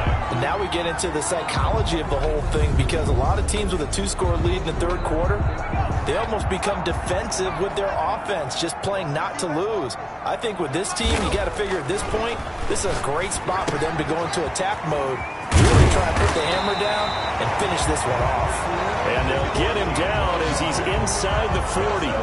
This duo locked in, 14 yards there, and a first down. And what a nice example there of a tight end doing exactly what he needs to do. How about how he worked his way to the outside, made sure he secured the catch, and then anything after that, we count that as a bonus. And indeed, he gets enough for the first down. And a short gain there down to the 37-yard line. The 37-yard line. I know we can't hear what's going on in that huddle right now, but I'll guarantee you at least one offensive lineman is saying, my bad, we simply couldn't move them off the line of scrimmage. We've got to do a better job trying to root those guys out of there. The last run good for 2. Here's 2nd and 8. Looking to throw. Bear. That's Ward, complete right side. The pass. 4 yards on the completion, and it sets up a third down. What terrifies defenses when they see slant routes thrown is that the receiver is on the move, and oftentimes he catches it and gets upfield. Does a really nice job rallying to him and stopping him for a minimal gain. From the gun on third down, Byer. And he's got his man in stride, complete. And he is going to have a Seahawks first down as they're able to get the third down conversion. First and 10 at the 15-yard line.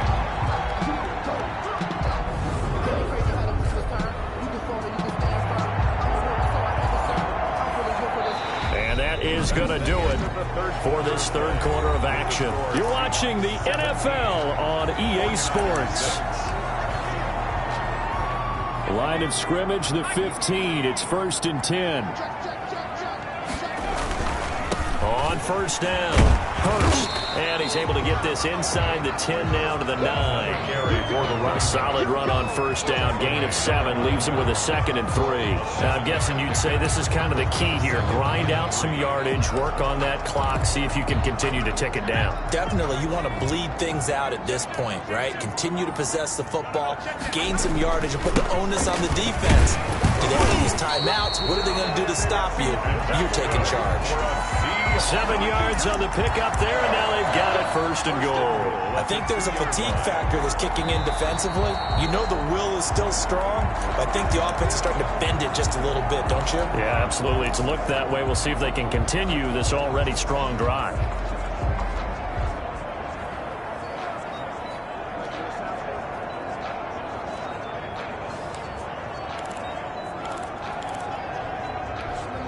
Now they've got 3 tight ends here on 1st and goal to add some extra mass. They'll try to run this one in. And no signal yet. I don't think he got in. He didn't. They'll mark him at the 1. No gain on the play, and it's going to be 2nd and goal. So stuffed from the 2. Now what? You know me pretty well. What do you think I want here? Play action? Definitely. Let him get outside and create. And if he has to run it, he has a little bit more space. Now the Seahawks call the 2nd of their 3 timeouts. That's going to leave them with just one remaining here in this fourth quarter. And they'll employ the jumbo set now on 2nd and 1.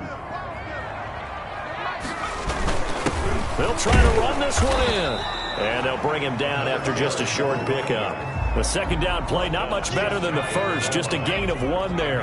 A lot of tired bodies on that field. But this is a big play. 3rd and goal. They'll try to run this one in. And he is in for the Seattle touchdown. A great play there. His second touchdown of the afternoon. And the Seahawks find a way to stretch their lead. Well, they decided to run it in and got it done on 3rd and goal. A lot of times, that's a passing play. And the kicker just has to come out for the PAT. He can breathe a sigh of relief as well, right? Although I don't know if he's really breathing a sigh of relief. I think he likes to put 3 points on his ledger. Extra point splits the uprights, and the lead is up to 18 now. The kickoff unit is out on the field, and they will send this one away. That'll be taken about a yard deep. And he'll be tackled just shy of the 25. 1st and 10 at their own 24-yard line. And San Francisco gets set to go here. They've probably got some adjustments to make because they've moved the football okay at times, but they haven't been able to get anything consistently going, have they? What you worry about is it almost turns into a basketball game where one team's coming down and hitting threes, and you're coming back and getting twos, and you steadily lose ground. In this situation, you're talking about touchdowns to field goals. They want to put in the end zone and put those 6s on the board. Yeah, they've been settling. That's why they're down on the scoreboard right now. That last catch short of the marker by just a yard leaves them with a very manageable 2nd and 1.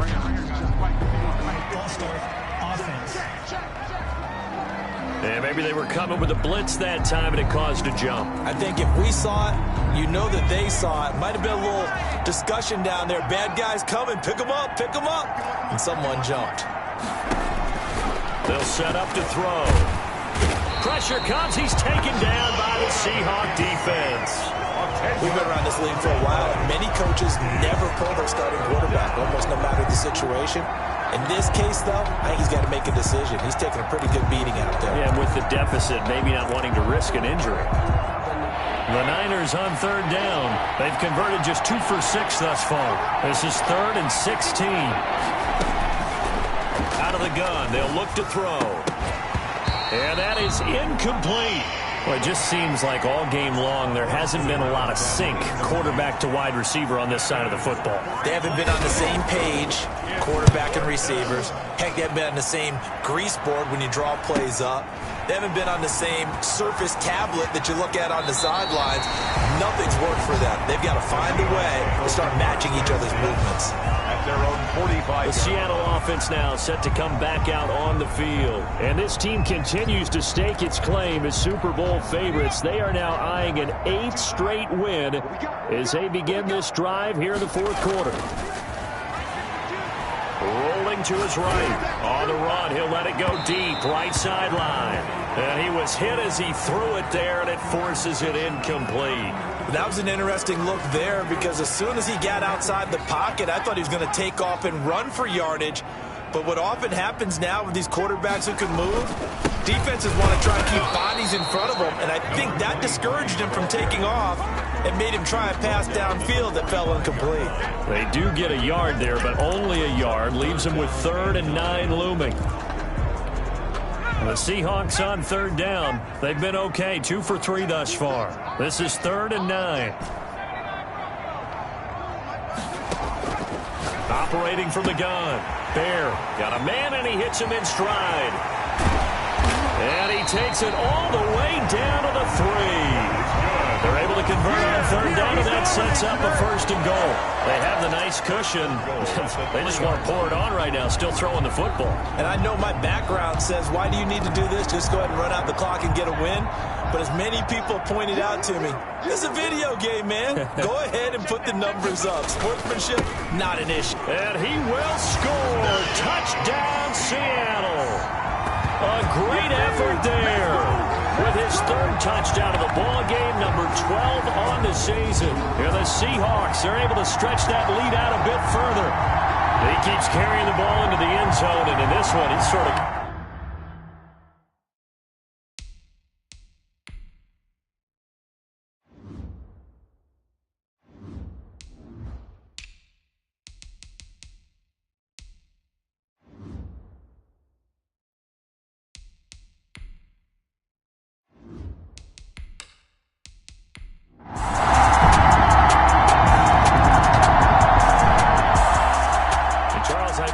schedule comes out, all teams, no matter where they're predicted to finish, talk about protecting your home turf. They were able to do that here in this one. Similar to a tennis match, right? Not letting them break your serve.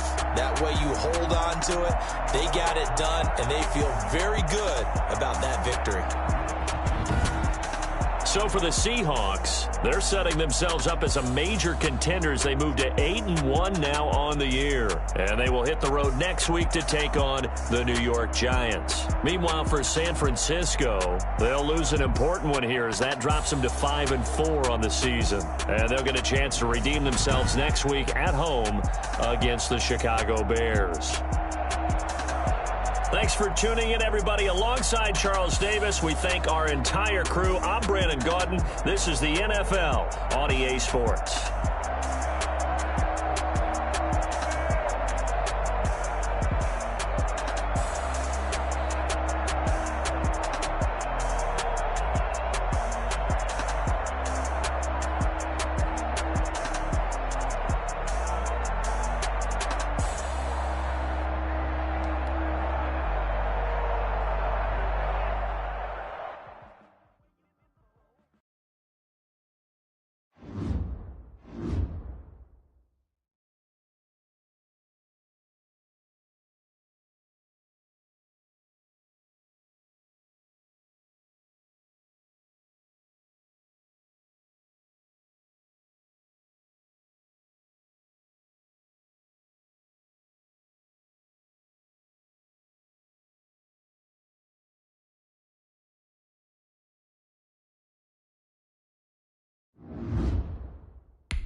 Tonight on EA Sports, it's a special prime time edition of the NFL on EA Sports.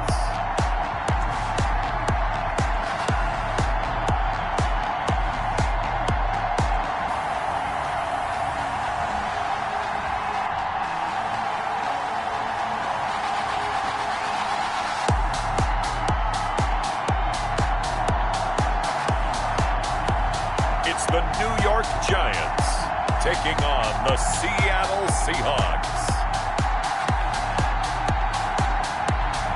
We are pleased, as always, to be bringing you coverage of the National Football League on EA Sports.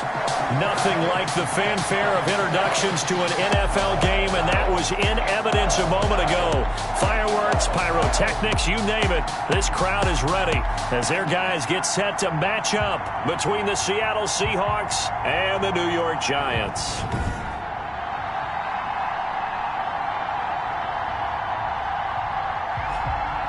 Alongside my partner, Charles Davis, I'm Brandon Gaudin. And, Charles, you take a look at this Giants ball club.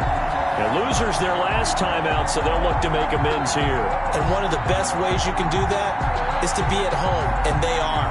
They're going to try and ride that home crowd and that wave of emotion to a victory in this one. Meanwhile, for our visitors, the Seahawks, they've gone a full half season since their last loss, winners of 8 in a row. And you don't get on win streaks like this without your defense playing a big role. They've created quite an identity, and I know they want and expect this streak to get to 9. The NFL season has hit high gear, and off we go in Week 11 on EA Sports. This taken in about 4 yards deep, and they will elect to not bring this one out as our first drive will begin at the 25. So here are the Giants ready to start their initial drive of the game. And a look here at their go-to guy under center. There's a lot of good to watch in the game last week, wasn't there? I mean, he did throw 2 touchdown passes.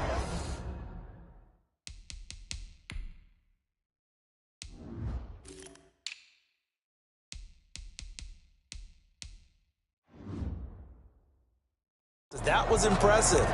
And he's so close, isn't he? The 3 interceptions killed him and his team. That was costly. But if he just cleans that up a little bit, there's a reason for optimism with this team and this passer. Throwing on first down. Posey. He's going to flip one out here to his running back. The game's first play produces 6 yards. Brings up second down. They've got good playmakers on the offensive side of the ball. I don't know what happened last week to really hurt their performance and hold down their production, but I would dare say that this week in practice, there's a lot of talk about how they're going to increase their proficiency. And that was a good start getting the playmakers involved. You mentioned that to me pregame. That's what they did there. Yeah, I think a lot of people think the coaching staff really gets on them, and that's how they motivate them. Most of these guys are self-motivated. They have a lot of pride in their performance. Running game working. They'll stick with it on first down. And he'll get it down to the 47 here. So back-to-back big runs, picking apart this defense on the opening drive. I thought this was a passing league. I thought this was the era we were in where the ball was always in the air, right? They didn't get the memo. They didn't get the memo, and I know this to be true. Offensive linemen still, to this day, they want to run the football. They want to fire out and hit people across the line of scrimmage, and they're clearing space. And he is met at the line of scrimmage, and he goes down right there. They'll say no gain on the play, so it was looking good, but nothing there, and now it's third down and inches.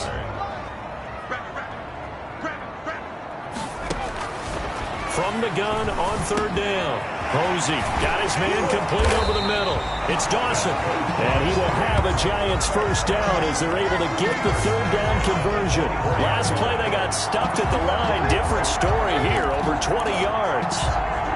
Well, sometimes our pregame meetings do pay off, don't they? What do the guys in the locker room call him? Well, they said it with a chuckle. They called him Old Reliable. Yeah, that means he doesn't move quite as fast as he used to, but he still knows all the tricks, doesn't he?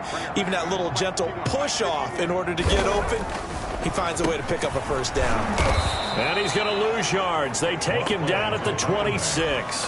2 yards the loss, 2nd and 12. Part of their struggles last week was getting these negative plays on 1st and 2nd down. That's something they have to be wary of as this game continues. the shotgun now. Here's an inside give. And able to break one tackle, but then quickly brought down. But a nice little gain. A nice job there as he rumbles for 9. And it'll be back to a 3rd and 3. The impressive opening drive continues, and just space being created by those guys up front. We're seeing this the same way, aren't we? We are seeing an offensive line, as this game gets started, as it starts to unfold, that they are dominating the line of scrimmage. Call it a gain of 7, and it gets them a new set of downs.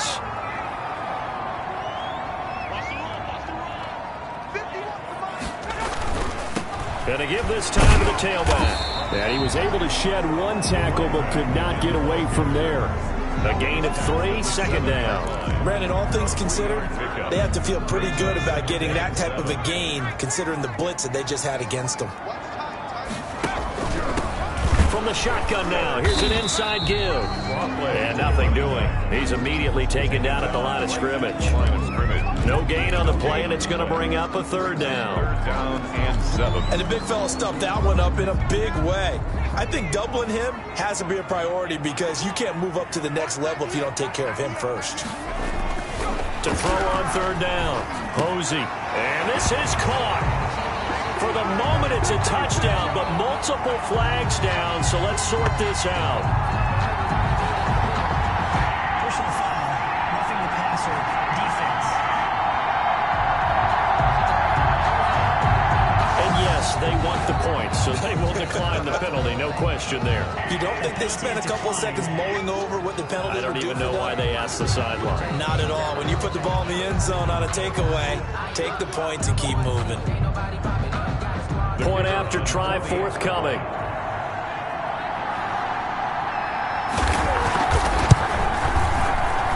It's up, it's good, and the Giants have a 7-0 lead. A pretty long drive that time, 11 plays all told. And it was finished off by a touchdown by the New York Giants.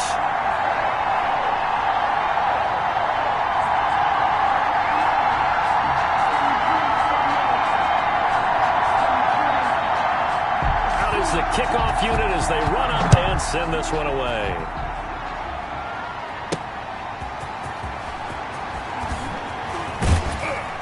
And he'll get it up past the 20 to about the 22. So out come the Seahawks now for their first possession. And leading them, Charles, their quarterback, their field general. And what's a quarterback's best friend? Balance? I think you're right. I agree with you. You know, a lot of guys would say great receiver, right? A terrific offensive line. But I agree with you, balance, because if you can run the ball effectively, that just opens things up for guys who want to throw it and gives you easier passing lanes and easier coverages to read. And they said balance will be a focus in this one. Yeah, they don't want it all just heaped on his shoulders, I don't believe. I think they want to make sure they take some of the pressure off. And the giant rush gets home as down he goes. A loss of 8 yards. That's called setting the tone right away. It certainly is, and it lets you know just how important communication is amongst the offensive line. They talk about it all the time, knowing each other's moves. You've got to be coordinated and in sync. Otherwise, your quarterback gets hit.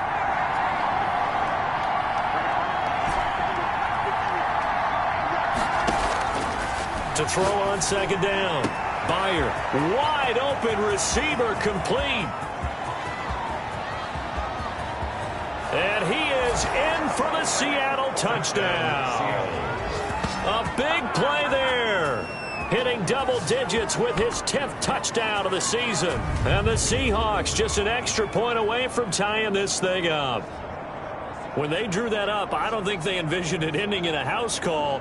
But he got it and took it all the way home. Really impressive run after the catch, wasn't it? That was really special by him. But let's face it, in today's NFL, those tight ends are often former wide receivers or maybe even sometimes bigger running backs. They just put them in a position to get a great matchup and make plays like that.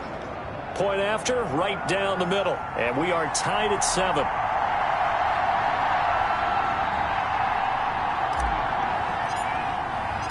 Each team's had it. Each team has scored. 7-7 here as the kick's away. And this carries into the end zone. And he'll just take a seat, and the drive will begin at the 25-yard line. 25-yard line. So the Giants getting the football back here for their second drive. And that last touchdown drive they had very balanced. How key is that balance? It's huge because most of the time when we talk about balance is run, pass, almost 50-50. But most of the times when you tell the offensive coaches, they say balance is we do what we want when we want to. And that means that they're ahead of the defense, keeping them on their heels. Yeah, they imposed their will on that last drive. On 1st and 10, Posey. And that's going to be incomplete. Too tough to hold on to that one. It's 2nd down. That's what you're going to need to do against those big receivers. You got to get in there and get physical with them. That time he got in close, got in tight, and knocked the ball away. An incomplete pass leads to 2nd and 10 from the 25. Throwing again. Posey. And this one taken in on the right sideline, but not in the field of play. They say it's incomplete. The throw led him a little too far. It brings up 3rd down. Now they face a 3rd and 10 after back-to-back incompletions. Back to throw. Posey. And he's caught on the sideline, but he's not going to have a 1st down. They say he was out of bounds. So a big call there. That brings up 4th. And this is what you want to see from a defense. Give up an opening drive touchdown, that's fine. But how about them going back out there, recommitting themselves to the task at hand, and forcing a 3 and out, and giving the ball back to their offense.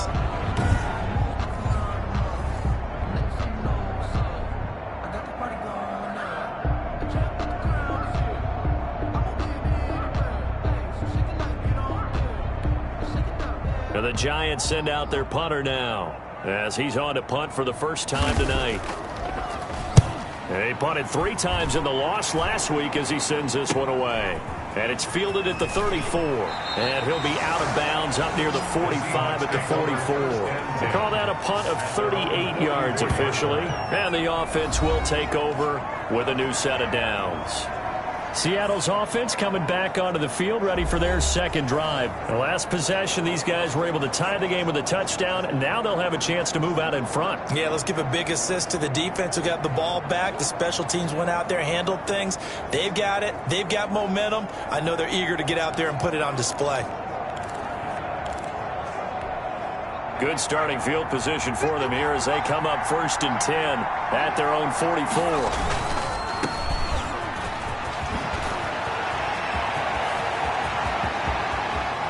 He's able to get this down deep on the Giants side of the field. A big chunk of yardage there, 37 yards. That outside handoff to the left, that play has to warm the heart of an offensive line coach because they controlled the left side where they were supposed to. But they didn't allow.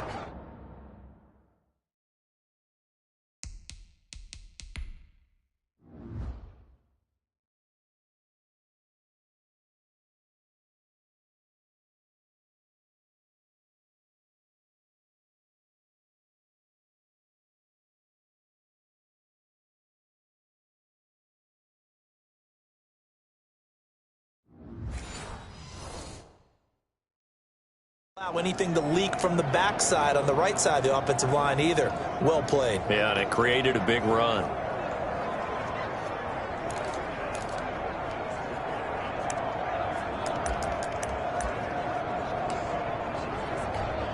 So the big play means just like that, they'll operate from the red zone now on 1st down.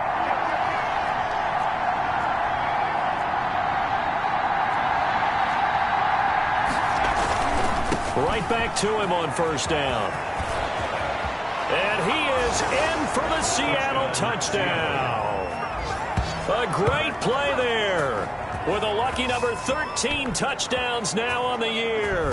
And the Seahawks have taken the lead. The kicker on. Great call to hand that one off, and his running back did the rest. Someone read their keys correctly. And on the defensive side of the ball, they certainly did not because they really essentially were just going to swarm the quarterback. They kind of guessed themselves out of the play, and guess who benefited? The guy with the football.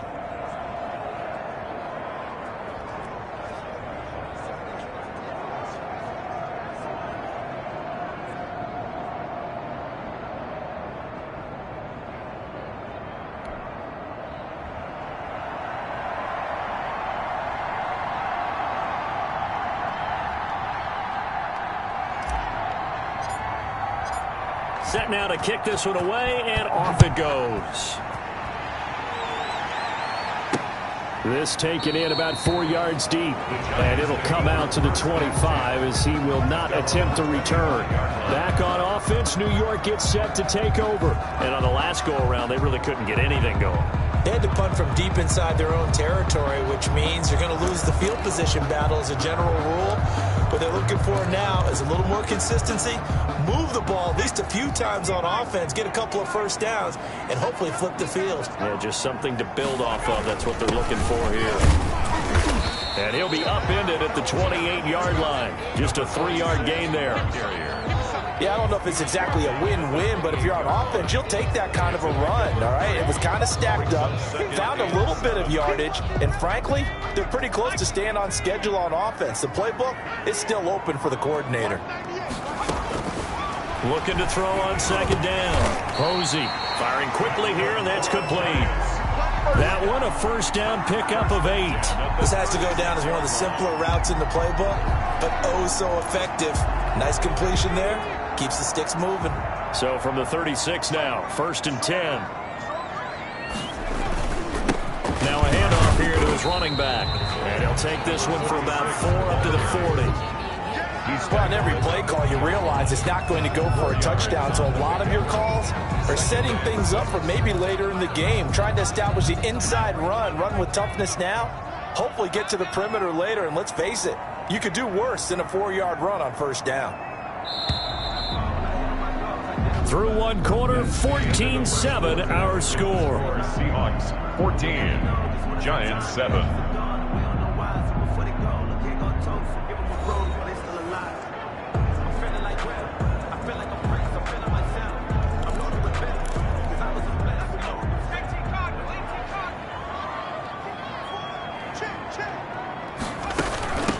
From the shotgun now, here's an inside give.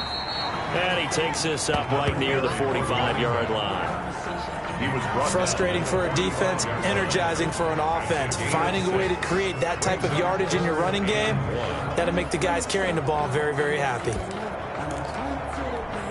The Giants on 3rd down. They've been good, 3 for 4 thus far. They're up against a 3rd and 1 situation. And he'll give it here to his running back.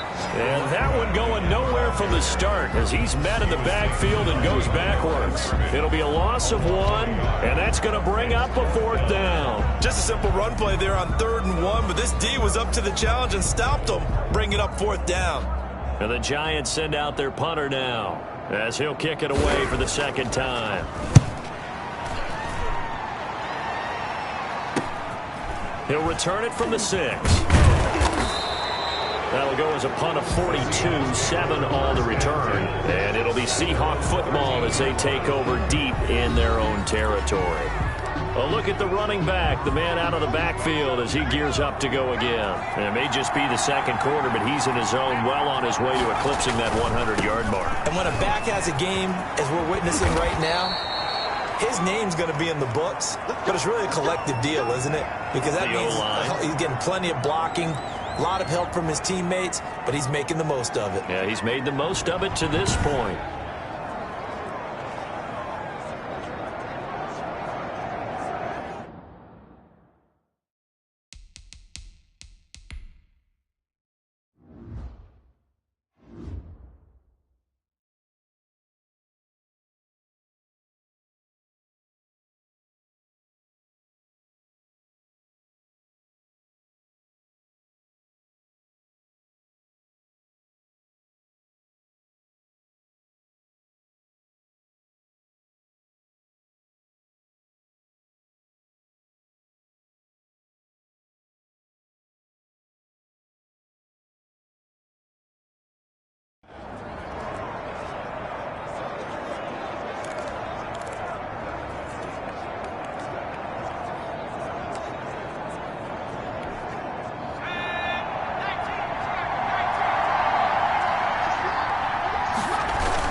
Running game working. They'll stick with it on 1st down. And able to rip off a big chunk of yardage before being dropped inside the 40. It's a gain of 35. But when you're able to break a run against a cover 2 or a 2-deep zone, safeties are back a little ways. What you're counting on is the guys taking care of business up front and then maybe climbing to the second level. That offensive lineman or tight end getting up to the second level and able to block the safety in order to create a big run. Now making those linemen work with a couple blocks. They look good doing it there. So how about that for a chain mover? They're all the way down inside the 40 now for 1st and 10.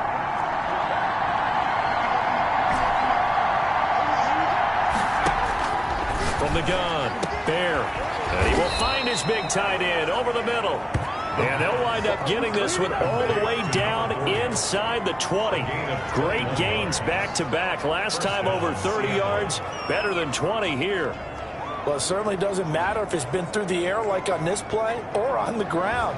I don't know what's going on with this defense. In a sense, they've been AWOL on this drive so far. 3 plays, 3 first downs given up. They've got to find answers, and they've got to find them quick. Inside the red zone here, they'll look to throw. End zone caught. Touchdown, Seattle. An 18-yard touchdown grab. And the Seahawks add on to their lead. And that was a beautiful ball right there as he waited for his tight end to come uncovered in the end zone, so give him points for patience as well. Delivered it right where it needed to be for 6 points. The try here for the extra point.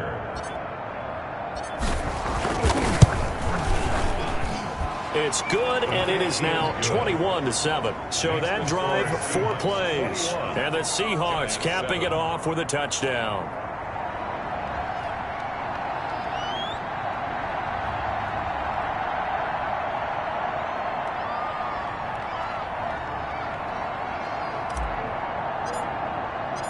The kickoff team on the field now as they will send this one away. Takes this about 5 yards deep. And this will not be brought out. It's a touchback. At their own 25-yard line. Getting set to go again as we look at the back heading onto the field again. He's been good. They've utilized him well, but they're losing here in the second quarter. What might they change offensively? I think that what you try and do is expand how you get the ball to him a little bit. Get him out in open space, maybe swing the ball to him. What's that they used to call in the West Coast offense, the long handoff? Yeah. Serve as your running play that way, as well as continue to feed him the football. Some of these runs now may pop bigger later in the game because of the effects of running it. Sometimes people, after a while, they don't want to tackle him anymore, or they get tired, or they get out of position, or he runs through tackles. Continue to feed him the ball. He's having that kind of game. Yeah, might they get him the ball in some space in some different ways here. Brandon, 5 yards on that run. Let's get back to the huddle and make sure if you're a back, you spend time with your offensive line and give them credit. Hard to move those 300-plus pounders at the line of scrimmage, and they did for a significant chunk of yardage. Now a throw here to his running back. Call it a gain of 3. And just like that, it's 3rd down. That might feel like a little bit of a lost opportunity there for the offense because the defense brought pressure that time. And sometimes against that, you can get out to your running back, and it can turn into a big gain downfield. But what a nice job they did getting to him quickly and holding him to a short gain. And to give this time to the tailback. And he's able to get the first before he's taken down at the 36. They're able to convert with a gain of 4. Yeah, they really needed to get something going, didn't they? They had punted on the last 2 possessions. The running game starting to come to the front for them, providing a nice pickup there to keep this drive going. So from the 36 now, 1st and 10. Operating from the gun, Posey. And a quick throw here, that's complete. And he'll be taken down, but not before he works it past the 50. Now, after the completion, we're going to get a timeout, an injured player. While the training staff takes a peek, we'll take a break.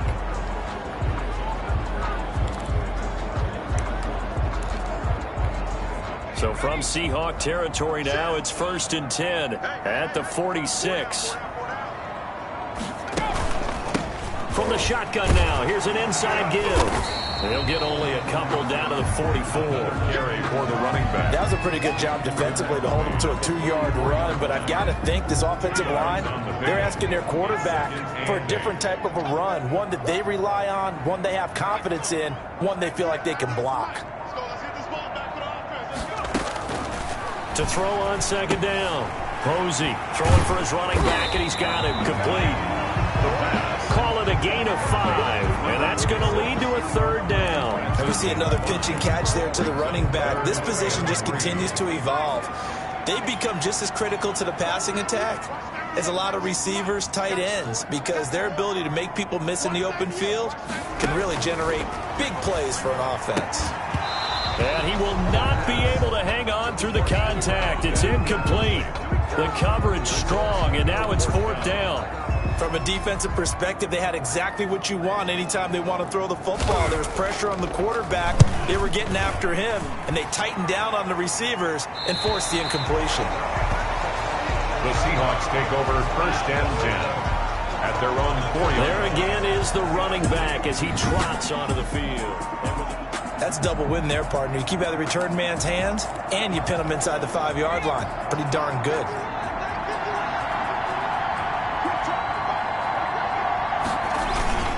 They'll run on 1st down. Hurst.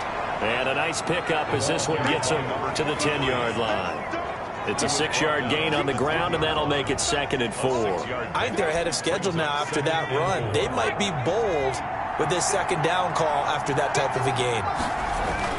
On 2nd down now. Hurst. And he'll be a couple yards shy of the 20 at the 18. That one a 1st down pickup of 8. So many teams want to throw the ball in this situation nowadays, but I love watching a team that has enough confidence to go ahead and run the football in that situation. That's almost a tendency breaker. Off the play fake. Byer. They'll roll him out right. And that is incomplete. He couldn't hold on through the contact. Brings up 2nd down. As soon as I saw him break contain and get outside, my first thought and my eyes gravitated downfield, because nowadays, most of these quarterbacks, when they do that, they want the big play downfield. They don't want to throw it short. In this case, he took the shot. It fell incomplete.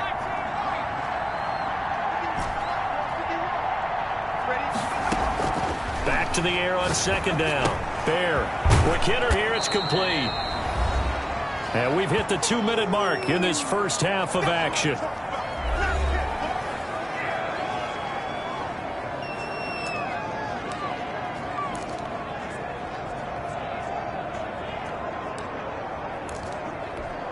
Coming up in a couple of minutes, we'll get you to Jonathan Coachman in Orlando. The coach will have stats and scores from earlier today in the NFL.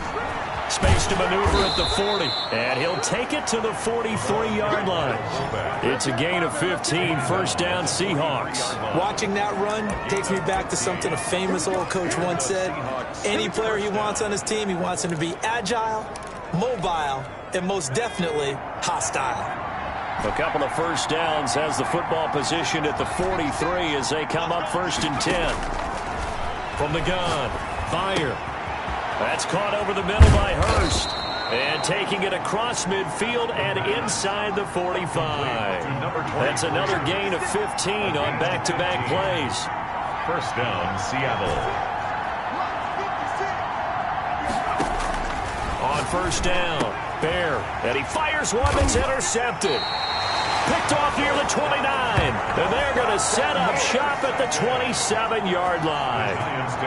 And he may want to track down that football because that's interception number 1 on his career. You're saying that's going into the trophy case? I'd put it there. Yeah, no doubt about it. That's when you ask the equipment guys to make sure they hold it for you after the game. But if you play in the back 7 on defense, that's part of your job, finding ways to take the ball away from the other team.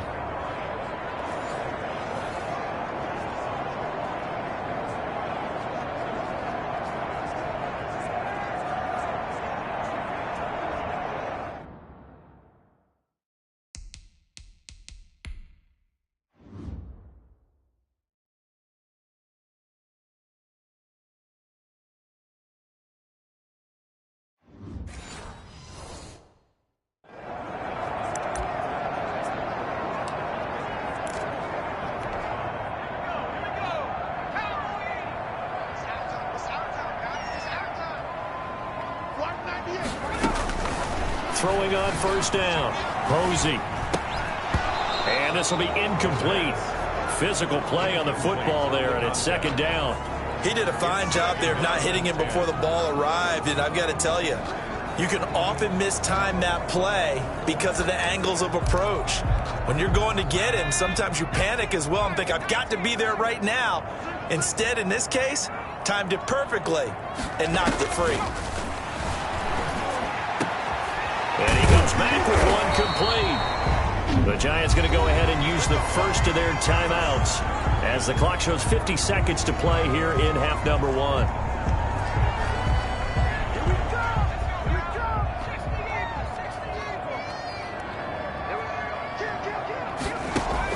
On 1st and 10, Posey, and that's going to be incomplete. Too tough to hold on to that one. It's second down.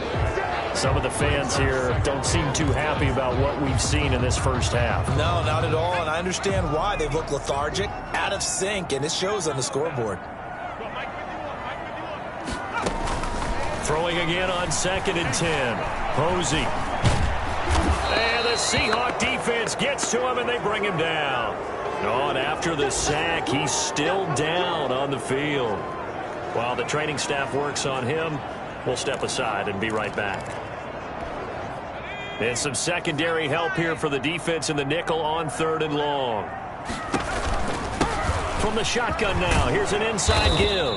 And they'll indeed stop him on 3rd down. And now what do you want to do with your timeouts? He's brought down at the 37-yard line.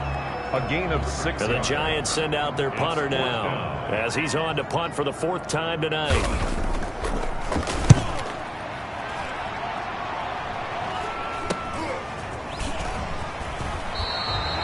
They'll score that a 36-yard punt.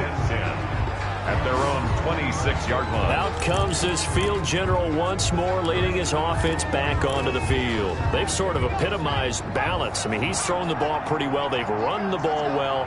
Got to be pretty happy over on that sideline. Takes a lot of pressure off, doesn't it? As much as those guys back there want to throw the ball around and be the focal point, when you're able to run it well and hold the defense back from their pass. There he goes left side. And all the way in. Touchdown, Seattle. A big play there. His first touchdown on the year. And the Seahawks find a way to stretch their lead. They have really had their way so far in the first half, but they wanted to continue to build on their lead. They know that no lead is safe in this league, so they decided to try their best to get one more as they headed into the half, and they got it done. Extra point right down the middle, and the lead now to 3 touchdowns at 21.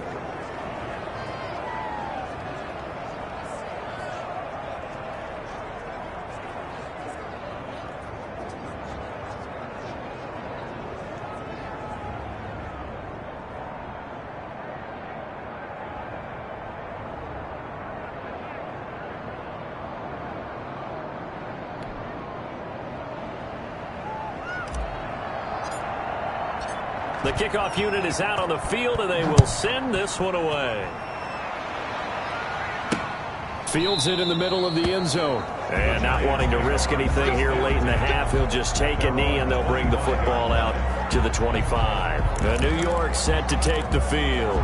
These guys had to punt their last possession, and that's become too familiar of a refrain. Too many of these drives just wound up going nowhere. But you know how in baseball, when the pitcher gets a base hit and he's on base, they bring his jacket out to him to keep him warm?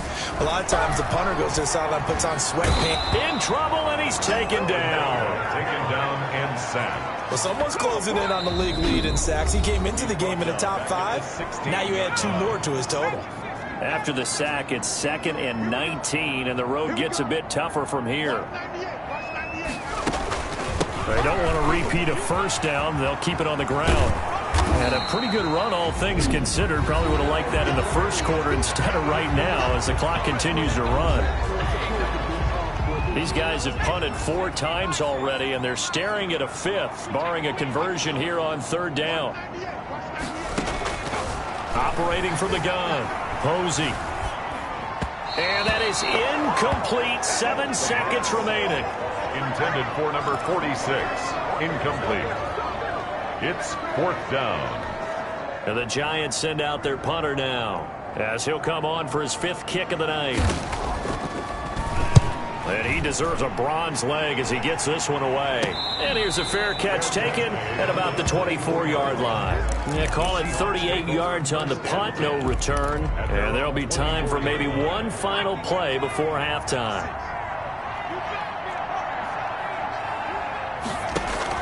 A final shot before break.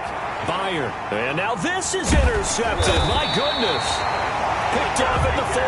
And he will be brought down as time has now run out on this first half of action. And just like that, on we head to half number 2. The Seahawks with the advantage, and they get the football first as the second half is underway. And his guys will get the football right at the 20-yard line. First and 10 at their own 20-yard line. So here are the Seahawks ready to take over on offense. They've gone 2 months without a loss, 8 straight wins for them. And they've got the lead here in this one as well, trying to make it 9 in a row.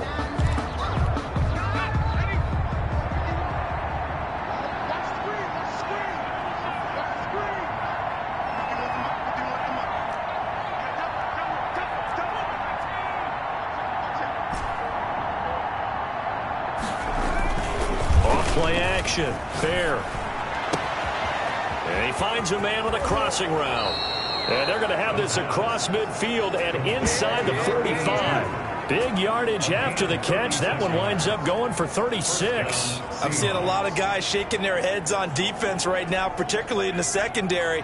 And when you see that going on, that is never a good sign. But it's understandable. They've been shredded so far. And for one of the first times tonight, he's going to be held up at the line of scrimmage. Calling no gain on the play, and it'll be second down. As usual, the hallmark of a good run defense, linebackers making plays near the line of scrimmage. Absolutely nowhere to run there.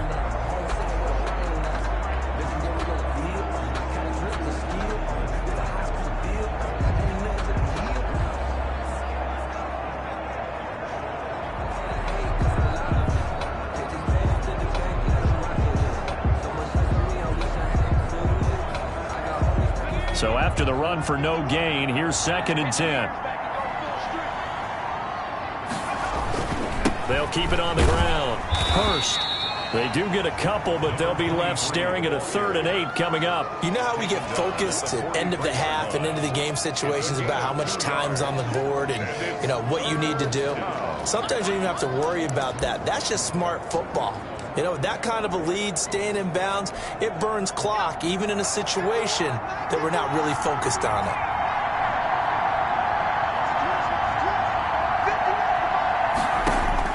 On 3rd down, Byer. And he's got his big tight end over the middle, complete.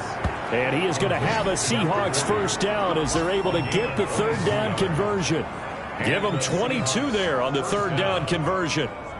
And that's well executed there on 3rd down. And I love the confidence that they had to let their tight end try and find some space in the middle of the field, right in their quarterback's line of vision.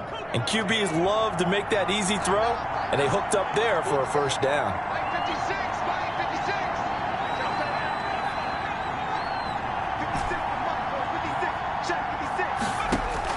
On 1st down, Bear. And he will score. Touchdown, Seattle. From 21 yards away. And the Seahawks are able to stretch that lead out a bit further. In order to lead in a game, you're going to get plenty of contributors, but that's his 2nd touchdown catch of this game. He's one of the key guys in this one. And you better believe he'll be looking for the hat trick here as this one continues to go. Extra point splits the uprights, and that'll increase their lead to 28.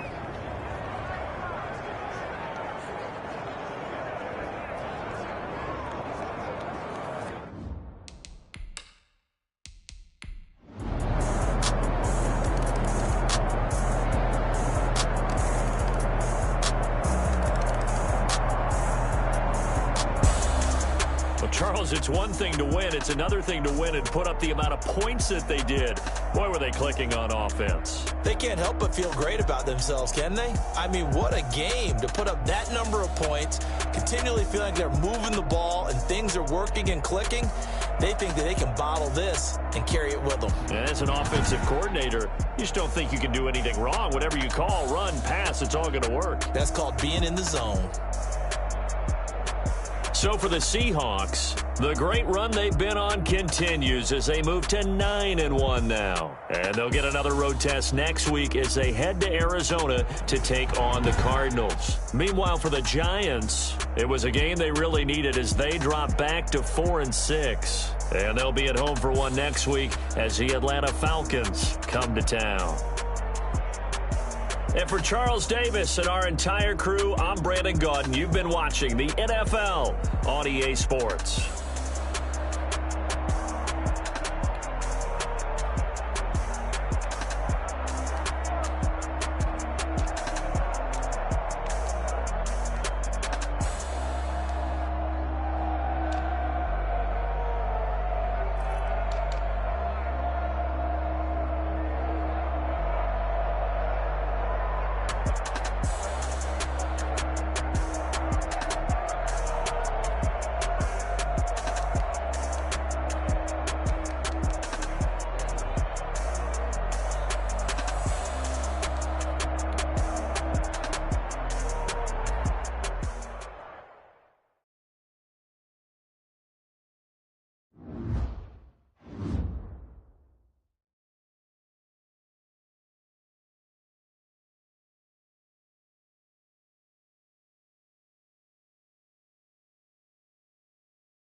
tonight, from State Farm Stadium in Glendale, Arizona, it's a special Thanksgiving night presentation of the NFL on EA Sports.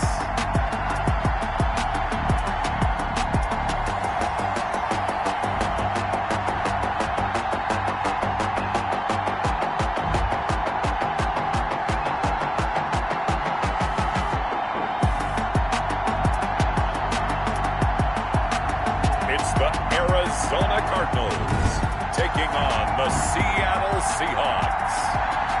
Thank you, Coach. We are about 15 miles west of downtown Phoenix at State Farm Stadium in Glendale, Arizona.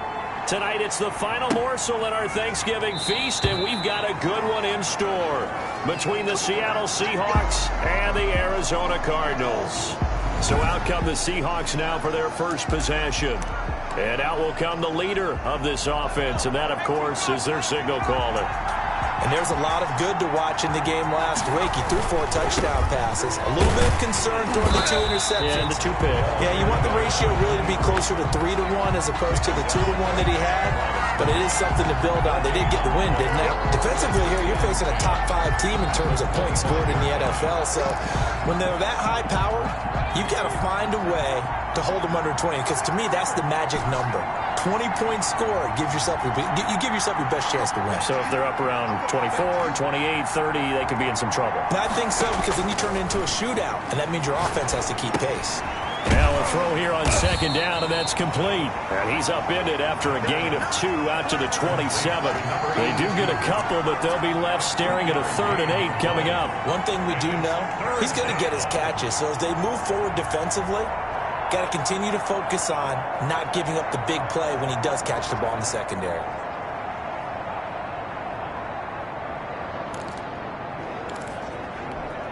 An early tough test on the opening drive. This is 3rd and 8. From the gun, Byer. He rifles one that's intercepted. Picked off at the 39. And he is going to get this one back to the 20-yard line. So out come the Cardinals and their offense in great starting field position. And we get a glance here at their leader, the man who will be calling the plays under center. And I'll bet right now just one thought in his mind. Win the game. Oh, yeah, without a doubt. He played pretty well. I mean, he didn't turn over the ball in terms of interceptions, no, right? 2 touchdown passes last week. 2 touchdown passes, but when your team doesn't win, that's just hollow. And the best quarterbacks don't care about anything but whether or not their team won. Firing quickly here, and that's complete. And he'll go down here at the 12-yard line. 7 yards, the pickup there. Charles, Thursday night game, I think a lot of teams probably say shrink the playbook somewhat. Is that correct? I think you're right about that because you just don't have the amount of time that you have in a normal week to put in a full playbook. So as you said, you shrink the playbook, pick out the plays that work best for you. You know what else you're looking for? What's that? Who are the freshest guys coming off the last game to play on a Thursday night? Guys have a little extra pep in their step. You go to them early and often. Well, one unit I know you want to watch is that offensive line. If they keep clearing holes like that, it could be a long night defensively. No doubt about it, because when they're in sync. And he's going to be swallowed up and taken down. Sacked back at the 5-yard line. Well, surprise, surprise. 1st and goal at the 1. No quarterback sneak. No running play. They decide to throw for it, but the pressure got to them quickly and put the quarterback down.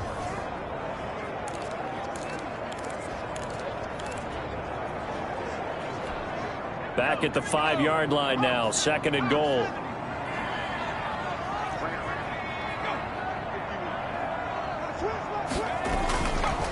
Now a handoff here to his running back. And he'll get this one back to the 5-yard line, but no further than that. Call it no gain that time, and now it's 3rd and goal. No gain on the play. Defensively, I think they can smell a stop. Ball right around the 5 here, brings up 3rd. And I think what they've done is they put doubt in the minds of the offensive guys. What do we do? Because now you don't have a go-to play. Either side they pick, throwing it, running it, it won't be easy. The completion there winds up a wash, and it'll bring up 4th down. And if you're going to pass down here, you better get that in the end zone. I agree with you totally. And as we both know, the field's already condensed. There's just not a lot of space. So you've got to create some by getting some people downfield into the end zone. If you want to throw it short, you've got to have some movement, some room in order to do that. That one didn't work.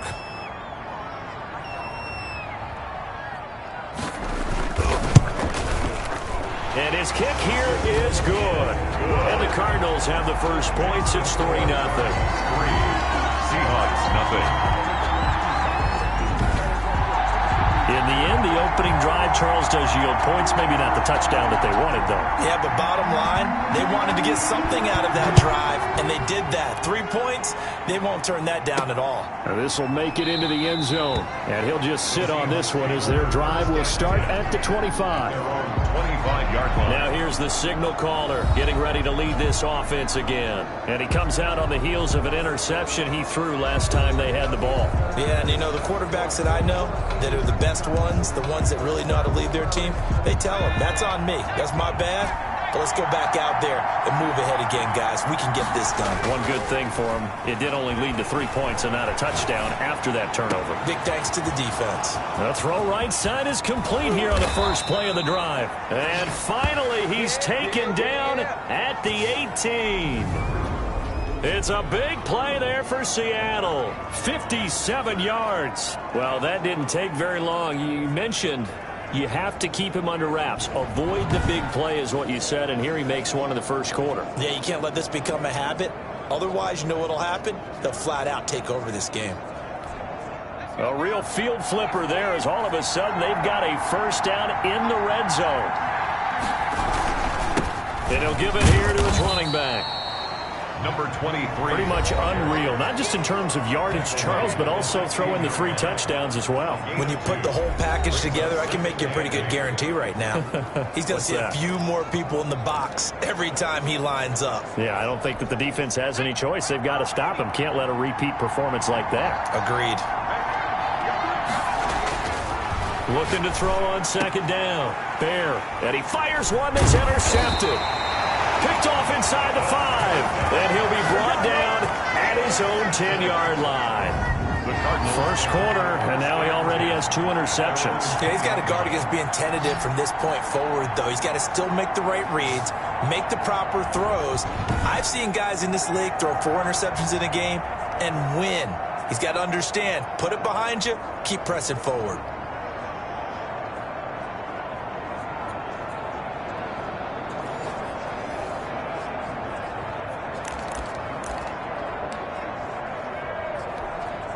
So not quite a first and goal. It's 1st and 10 from the 10.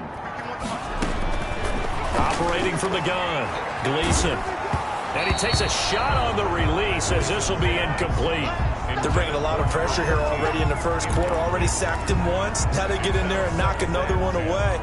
You think maybe that tuck rule being gone makes defenses a lot bolder? Yes, indeed. That time, lucky that the arm was going forward. Incomplete pass. Throwing again here on second down, this time complete. And he'll be brought down, it looks like, right at the 15. Number 88. 4 yards the gain, and it'll bring up a 3rd down. 3rd and 6. From the gun, Gleason. Looking left side, he's got it, complete. And he is going to have a Cardinals first down as they're able to get the 3rd down conversion. Give him 16 yards there, and it's a Cardinals first down as well. Oh, that was a pretty route right there because it's all about finding a window on a route like that. He lined up on his left, ran the deep in route over the middle, and the ball was right where it needed to be. Really good trust between quarterback and receiver. Really good completion. Off the play fake. Gleason. Blitz coming, and down he goes. The quarterback taken down and sacked. And plays like that really hurt play calling. They had a really nice gain on the previous play, but gave about half the yardage back on the sack. Excellent pressure up front. Nowhere to go with the football. Down he goes.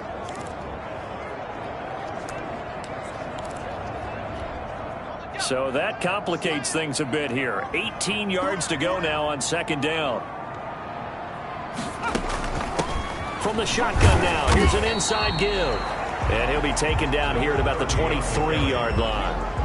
And they only get a yard back there. They'll be left with a 3rd down and long.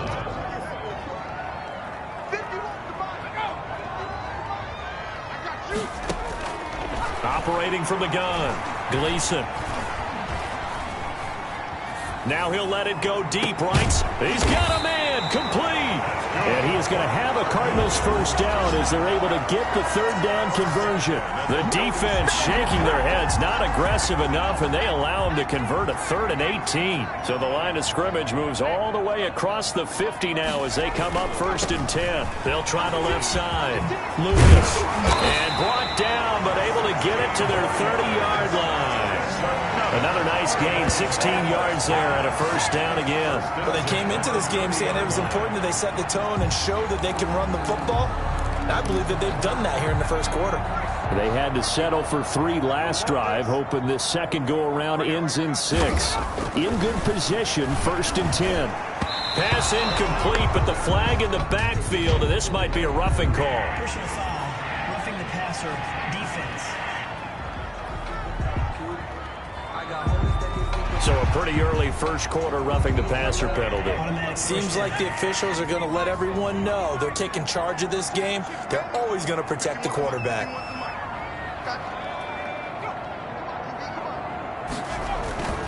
Going to give this time to the tailback. And they corral him just a couple yards shy of the end zone. 3-0 after 1 on EA Sports. 3, Seahawks nothing.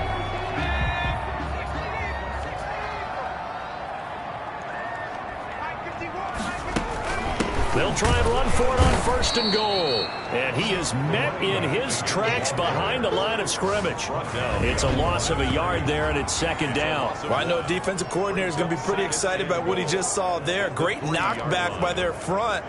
And now with the ball where it is, I would expect to see the offense throw the ball on 2nd and 3rd down here.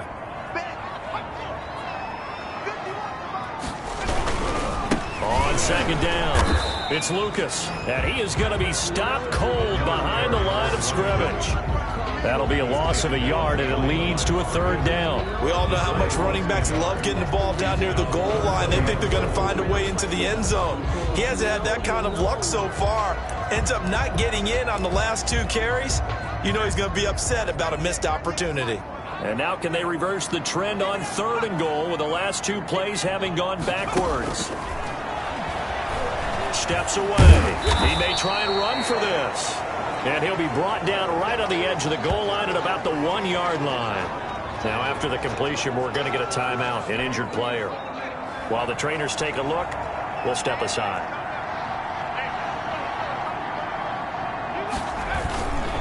Here we go on 4th down. And he's not going to get in. They stop him at the 1. They stop him up short on 4th and goal from the 1. And the Seahawks able to come up with a goal line stand. And they've now made 2 trips to the red zone and still looking for their 1st touchdown. Not able to punch it in, and if you're on defense, your confidence is sky high. Because mentally, you're saying, hey, you're in the red zone. We're thinking we're giving up 3. We just want to give up 6. In this case, they end up not giving up the touchdown at all. They've got to feel great about what they got done.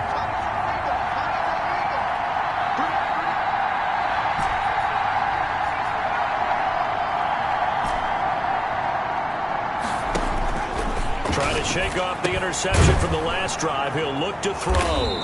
And this one will be taken up. They'll spot it right at the 7. It's a gain of 7, and that'll make it a 2nd down. Just about every quarterback is trained to really look downfield first before you come back and make a nice, safe throw. And in this case, that's exactly what he did. Found his running back, let him create some space, and it turned out to be a nice play for the offense. And they'll get him down right around the 11-yard line. They'll get 3 as the drive continues. It's a 1st down. Exactly what they needed right there, because they needed to use the ground game to take some pressure off, because the quarterback's been struggling a little bit.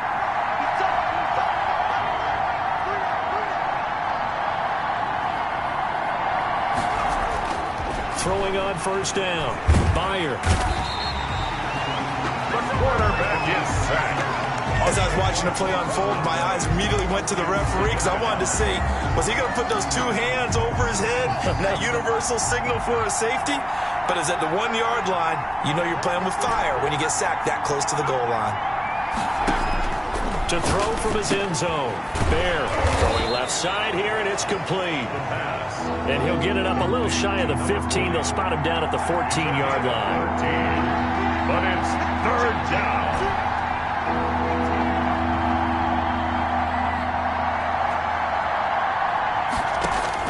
To throw on third down. Byer. And that's going to be incomplete. The coverage too good there. The contact popped the ball free, and it's fourth down. Well, that was all about the defender making life difficult for the receiver. Very tough for a guy to hold on to the football through all that contact. He ends up forcing the incompletion. So possession goes over here on the punt. And the Cards will take over, 1st and 10. A look at the running back, the man out of the backfield as he gears up to go again. He's been effective so far, over the 40-yard mark here in the second quarter. Don't forget about those guys up front, though. They've been effective, too. The leverage game has been in their favor. They've been the ones who've been able to bend their knees, drop their hips, and get a little bit lower than the guys on the other side of the football, and they've moved them out of the way for the runner. Sometimes that's tough for those big fellas. Not an easy thing for them to do. On first down, it's Lucas. Give him a couple on the carry there, 2nd and 8. Well, sometimes as a running back, you've got to be able to improvise when the hole's not where you expect it to be. But in this case, there wasn't any improvisation that he could do that was going to work. Kind of like if you're trying to be a comedian on open mic night at the Improv and you run into a tough crowd. And now he's going to use his legs. He'll wind up getting 4 there on his own, but it will leave him now with a third down situation. A gain of 4 brings up 3rd and 4. Looking to throw. Gleason. And he's got his man in stride. Complete. And he is going to have a Cardinals first down, although it doesn't appear to be by much. He needed 4, and he got 4 on third down.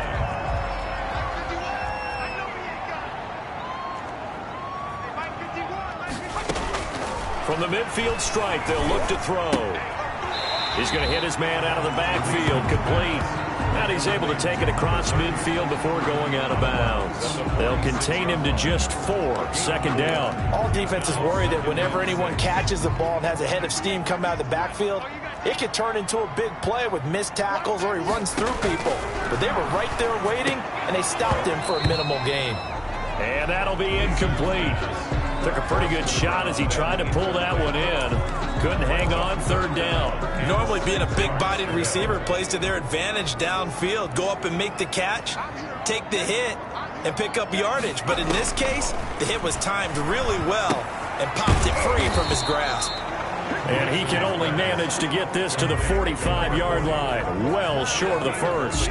Good defense holds him to only a yard, and it'll be 4th down. He wasn't the primary target, but I think it was almost like a check-down situation, wasn't it? Yeah, hoping he can break some tackles, a big tight end, but he couldn't do it. Yeah, get it to that big frame and hope he could scatter some bodies, unable to get it done. Seattle again getting ready to take over offensively.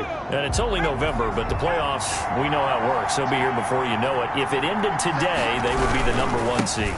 And that's a great spot to be in, but I love the phrase, if it ended today. And I'll guarantee you, that's what they've discussed in their locker room, in their meeting rooms. Yeah, we know where we would be if it ended today, but we also know it's not ending today. Right. So they've got to continue to play the type of ball that put them in the spot where they're #1 in their conference. To throw on 2nd down. Bear. Oh, he's got a man wide open. Complete. And he is in for the Seattle touchdown. A big play there. 82 yards. And the Seahawks have taken the lead.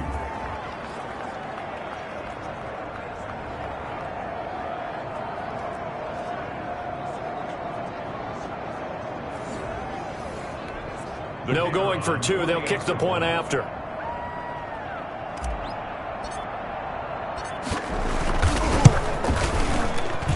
And And this is up and good to make it 7-3. The long touchdown pass gets them 6 on a very, very tidy 2-play drive that time.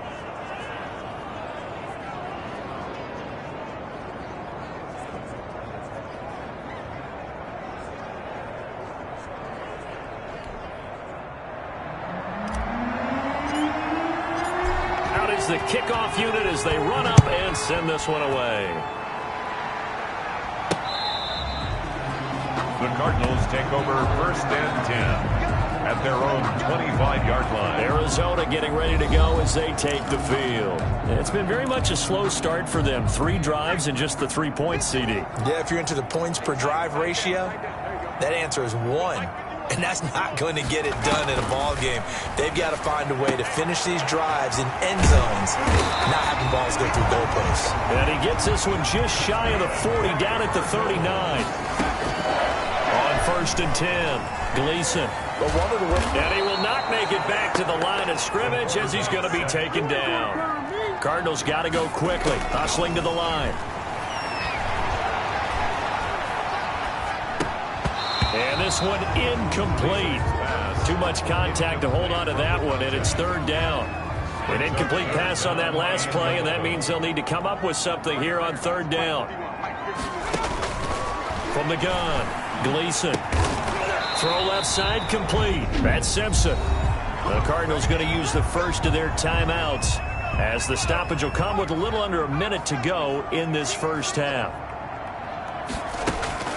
On 1st down, Gleason. Simpson reels it in over the middle. Now the Cards going to call another timeout, their 2nd, as the clock shows 50 seconds to play here in half number 1. This offense finding its legs now. Here's another 1st and 10.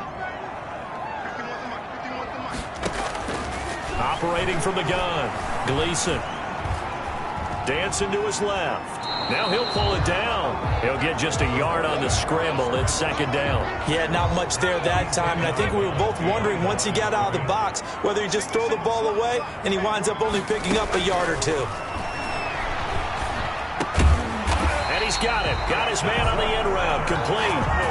12 yards there and a 1st down. 1st and 10. That was a fun one to watch right there. A nice in-breaking route and plenty of room in the middle of the field. And he was able to get behind the linebackers and grab the completion for a really good pickup. And that's going to be incomplete.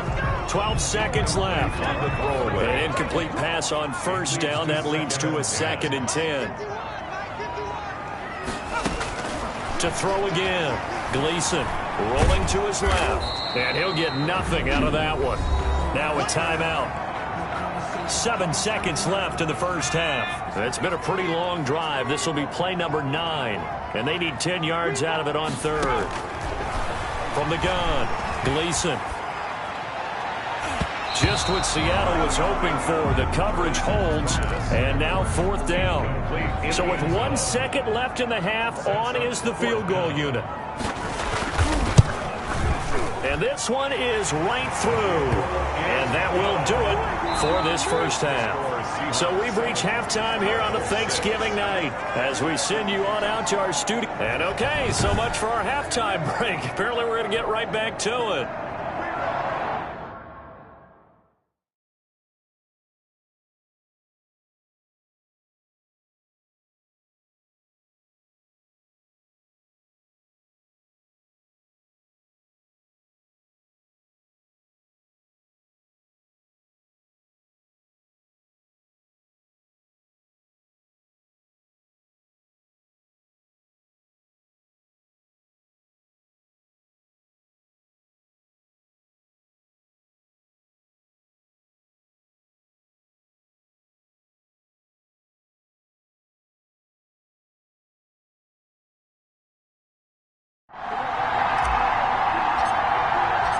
It'll be the Cardinals who get the ball first. They trail here as we resume action in the 3rd quarter.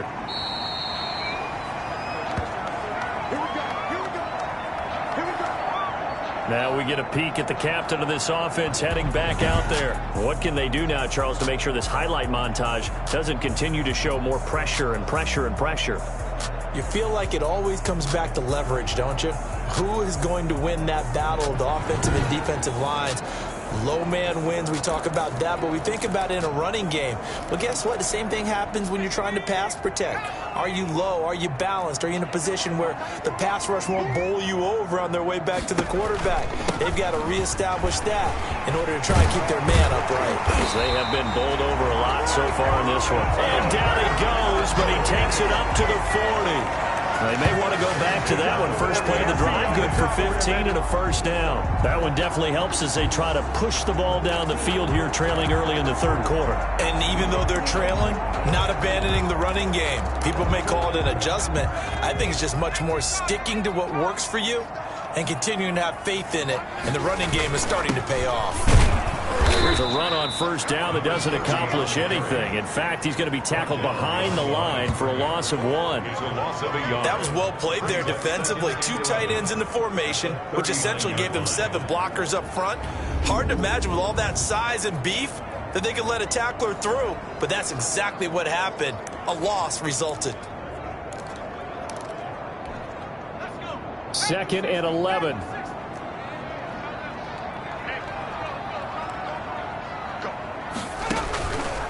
Back to throw. Gleason. Pressure comes. He's taken down by the Seahawk defense. We are seeing 2 really confident defenses imposing their will on these offenses in this game. Yeah, absolutely. Going toe for toe. Just curious if one of these offenses can wake up a little bit. Is there any way they can find something that can pop, something big to knock them back on their heels? And now the Seahawks are going to take a timeout here on defense. It's just their first, so 2 remaining as they burn one here in this third quarter. And now they're looking for 19 yards here on third down following 2 negative plays. Operating from the gun, Gleason. It's a short one here, complete to his tight end. And he's out of bounds, able to take this one up to the 35. They stop him for only 3 that time, and that'll bring up 4th down. That's certainly playing down in distance very well by the defense, isn't it? Take whatever you want underneath, by all means.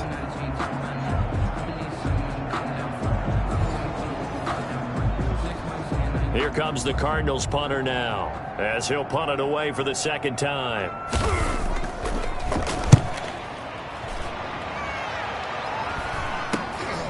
That's taken on the 25. It'll be 37 yards there on the punt, and it'll be Seahawk football 1st and 10. So here are the Seahawks ready to take over on offense. They are working on that very impressive 9-game win streak, looking to get it to 10 as they've got the lead here, 1st and 10.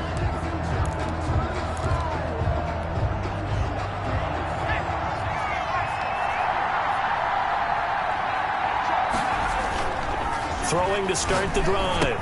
Bayer. And a quick throw here. That's complete.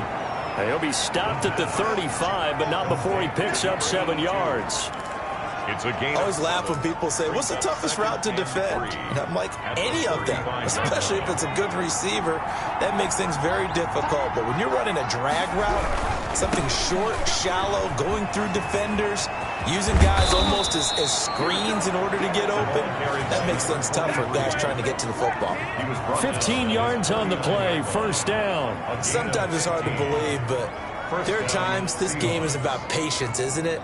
Has had the game he expected, but that run there, that may get him going. I was just going to say, maybe that gives him a little juice, because you're right, he struggled, especially in that first half. Yeah, and I know the great ones always think to themselves, just hang in there, just one big carry away from busting this open.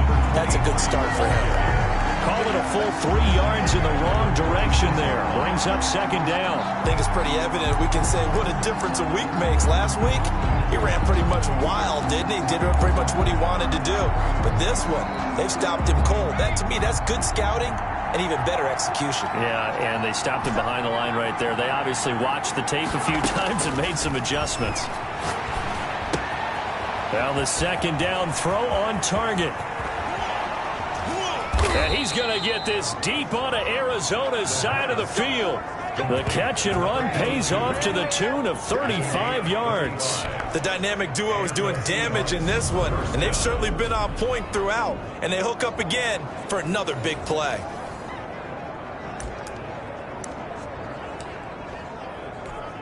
So the big play means just like that, they'll operate from the red zone now on first down. They'll run on first down. Hurst. And stopped a few yards shy of the goal line at the 3. 15 more there, and they're on a roll. It's another first down. All right, I got to ask you, with these RPOs, essentially the quarterback has 3 options, right? So what's different from that versus the triple option that we see the service academies run at the college level? As a general rule, the triple option at the college level, most things are called outside of the quarterback faking it to the runner and then keeping it himself and maybe having a trail back. What I mean is, in the NFL, that option to throw the football all comes about organically. It's a natural deal based on reads. In college, if you're going to throw the football off a triple option, and he's across the chalk into the end zone. Touchdown, Seahawks. A great effort there with his 16th touchdown of the year. And the Seahawks add on to their lead. He had the option to hand that football off. I think it's safe to say that he made the right decision. That was a heck of a run. It certainly was. And when you mentioned the option, most people think the quarterback's not going to keep the ball. You know, in the NFL, that's usually not the recipe for being around too long. So when you do keep it, it often surprises the heck out of a defense.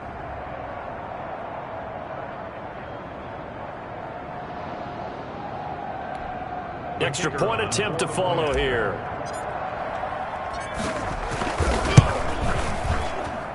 And it's up. It's good. Our score, 14-6. So the drive there took 6 plays. And it ends with a 3-yard scoring run.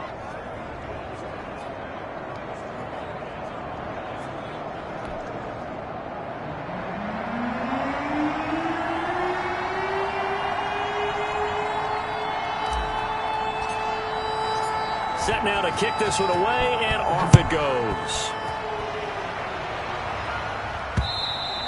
And they will not get a chance to return this one as it's through the end zone for a touchback. Here's the Arizona offense now as they get set to take over. They punted last time they had it. What steps, Charles, you think they have to take to make sure they don't do that again? Well, let's just go to the football 101, the trade expression 101. Win first down.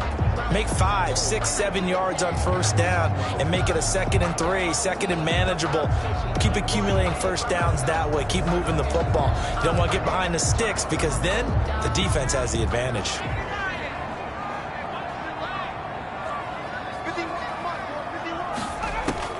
Throwing on first down. Gleason. Steps, and he can't find anywhere to go with it, and he goes down.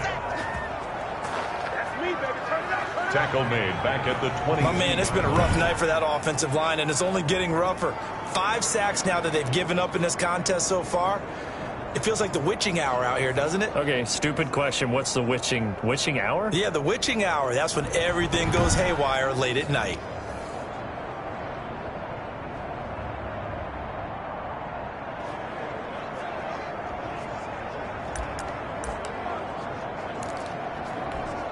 Pass protection has been a problem all night long as they come up facing 2nd and a bundle.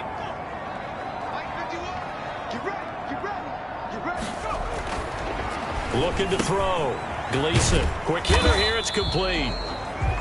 Only 3 yards on the catch.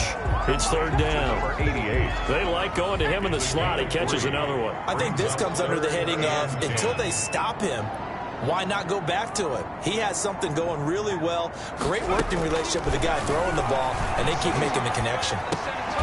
Throwing middle, and it's complete.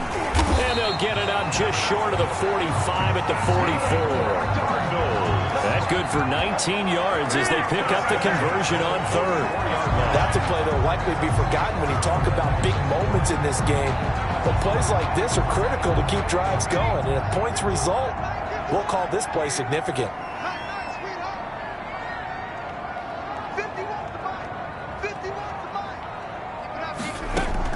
On 1st and 10, Gleason. He's got his man on the crossing route. And he'll work it across midfield inside the 45. Another nice gain, 13 yards that time, and another first down. 10 at the 43-yard line.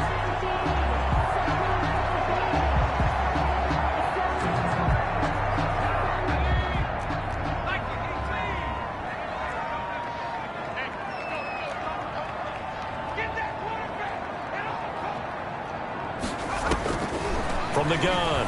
Gleason out to his left. And he's going to keep it here. He's got the first down here inside the 30. A good gain again. That's now 31 yards combined on those last two plays. Partner, he was going through his progressions. Not there, not there. After about the third one, he decided he better pull it down and run for it. And he slides down and avoids the hit for good measure.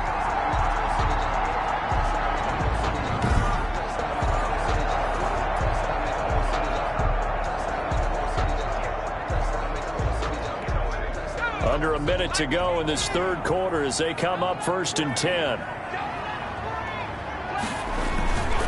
Now a handoff here to his running back. And he'll be tackled at the 23 after a gain of 3. They know that old expression, it's not my night.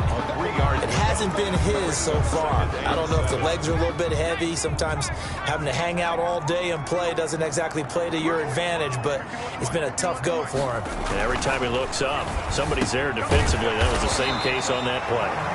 And down inside the 15, shy of the 10. 1st and 10 at the 11-yard line.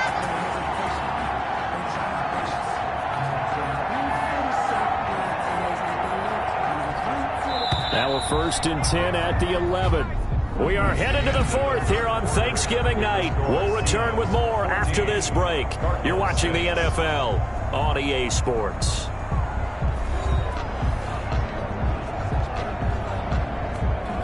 Now a 1st and 10 at the 11.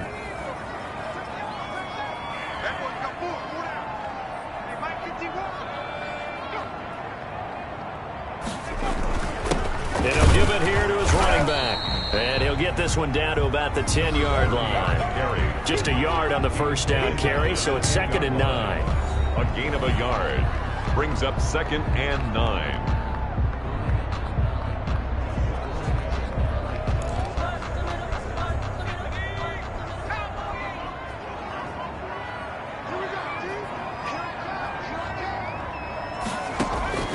Operating from the gun, Gleason. He'll buy some time right.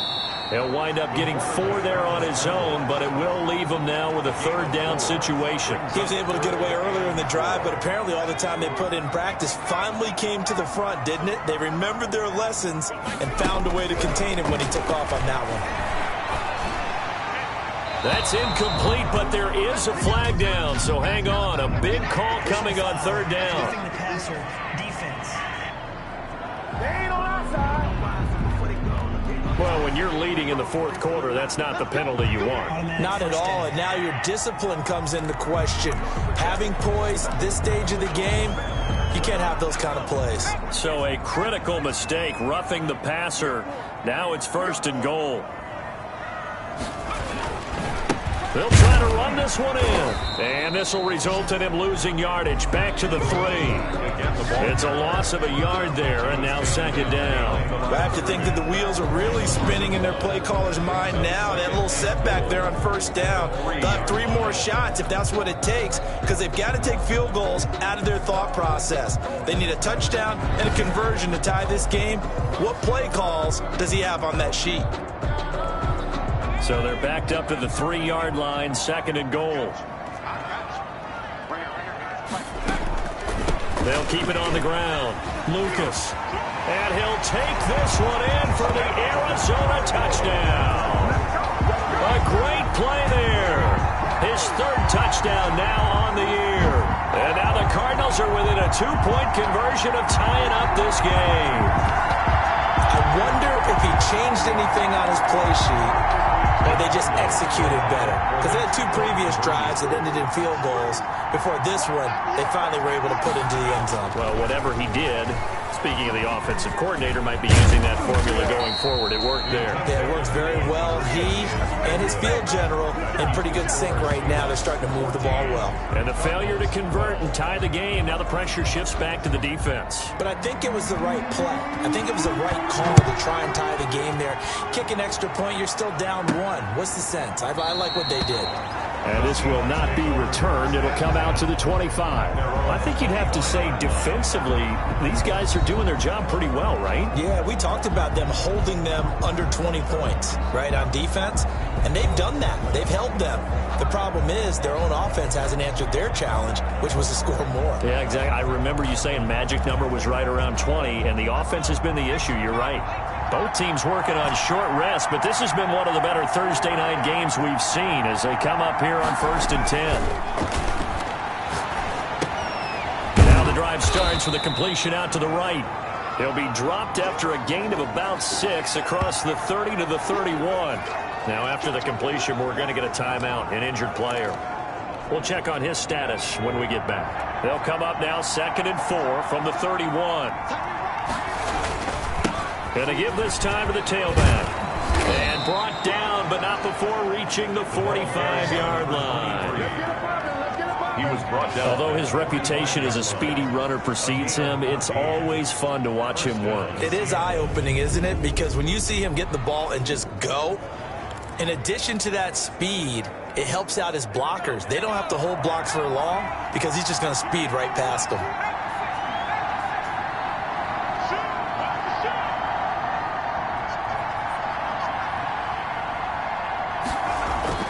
Right back to him on 1st down. And this will be a Seahawks 1st down as he's got this up to the 45-yard line. He was brought down at the 45-yard line. Well, it is our business to analyze what we saw out there. And on that play, I saw a defense staying in base, not taking a chance, not blitzing in a situation where they absolutely need the football back.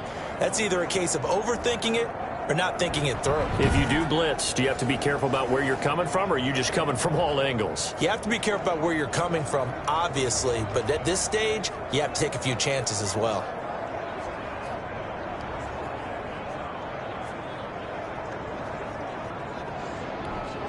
So into Cardinal territory now. It's 1st and 10 at the 45-yard line. Now a handoff here to his running back. And he's going to be met at about the 43. For the running 2 yards on the pickup there. It'll be 2nd and 8.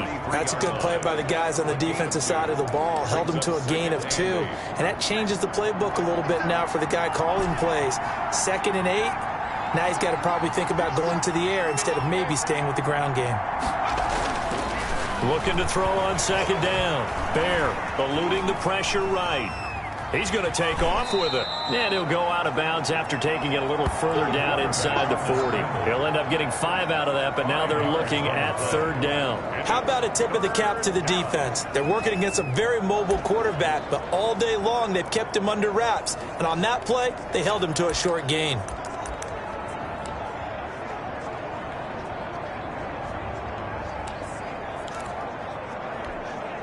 The Cards going nickel. An extra defensive back out there now on 3rd down.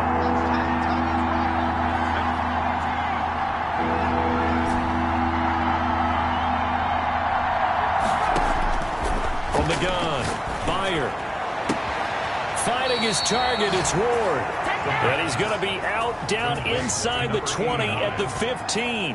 That 3rd down conversion good for 23.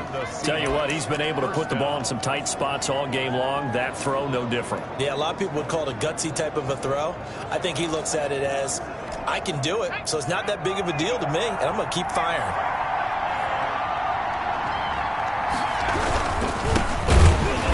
And this play gets blown up. They'll lose yardage. Back at the 17. 2 yards the loss, 2nd and 12. I think sometimes when you're trying to get after the quarterback, maybe it's better to be lucky than great.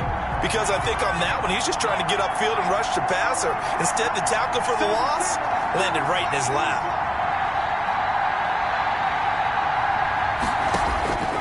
To throw on 2nd down. Bear. And look at this. They get the turnover they needed. It's intercepted. A great read, and it's picked off. And a big turnover there as his guys will get the football back. First and 10. A seismic shift in momentum here in the fourth quarter. That's the break that the defense needed. And you know as well as I do, people are going to question the play call in that situation. Sometimes you have to question the execution, not necessarily the call. And in this case, those defenders found a way to give their team a chance. And a good physical run that time. He's going to wind up gaining 5 on that one. And that run, that changes the whole mentality about the drive right there. They were starting on their own 2-yard line. They just wanted enough space to punt the football successfully. Now they're talking about putting together a drive.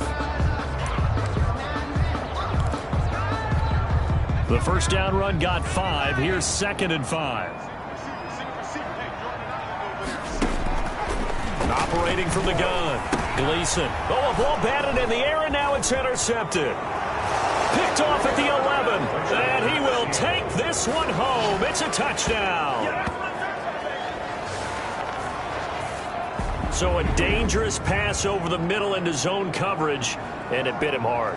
And what's really difficult when you throw it in that direction and versus that zone, that means the linebackers have gotten to their spot, gotten their heads back around, and they can see the quarterback and everything in front of them. And they took big advantage of it, went the other direction, excellent blocking, and picked up a touchdown. And he's got it up and through. So the defense creating some points, not only getting the interception, but then returning it to the end zone for the pick 6.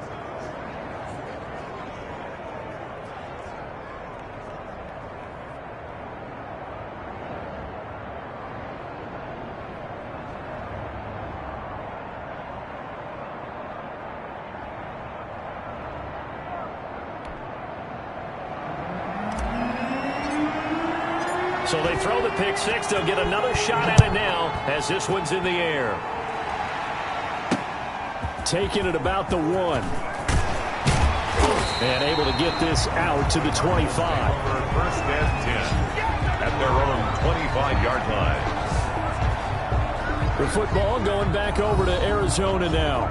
We'll see if they can band back together after the pick 6. It hurt badly, but still within striking distance. A 2-score game with a good chunk of time on the clock.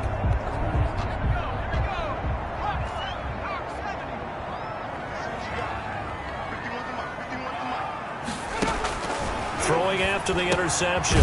Gleason. It's a short one here, complete to the tight end. A gain of 6 there on first.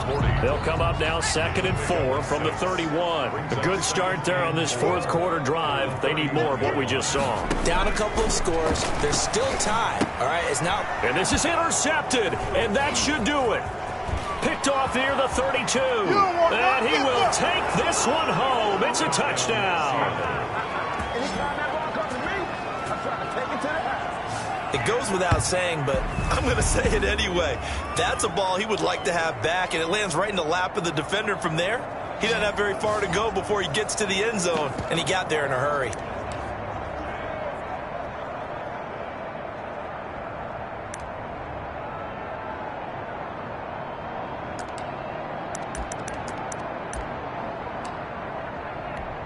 Out comes the kicking team here for the extra point. And that one could be important as that makes this a 16-point lead. A heck of a play there defensively, getting the interception, navigating his way into the end zone for the touchdown.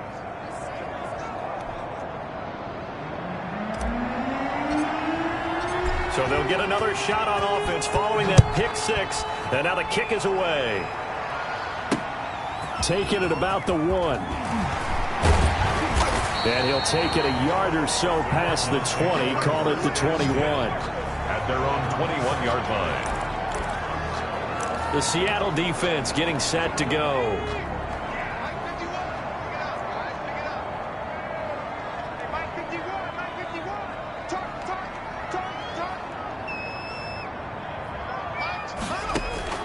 Throwing after the interception.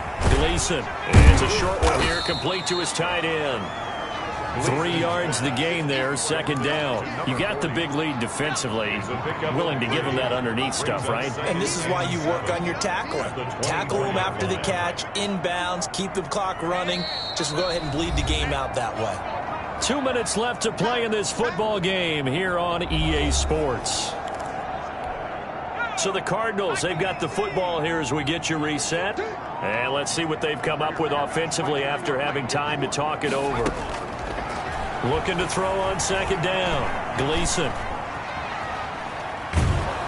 And eventually taken down here. Great coverage downfield. And sack. I remember throughout my career here, defensive coaches always say, guys, you got to earn the right to rush the passer. They put themselves in a great spot with this big lead, and they know they've got to throw the ball. These pass rushers have to be salivating. It is pin your ears back time indeed.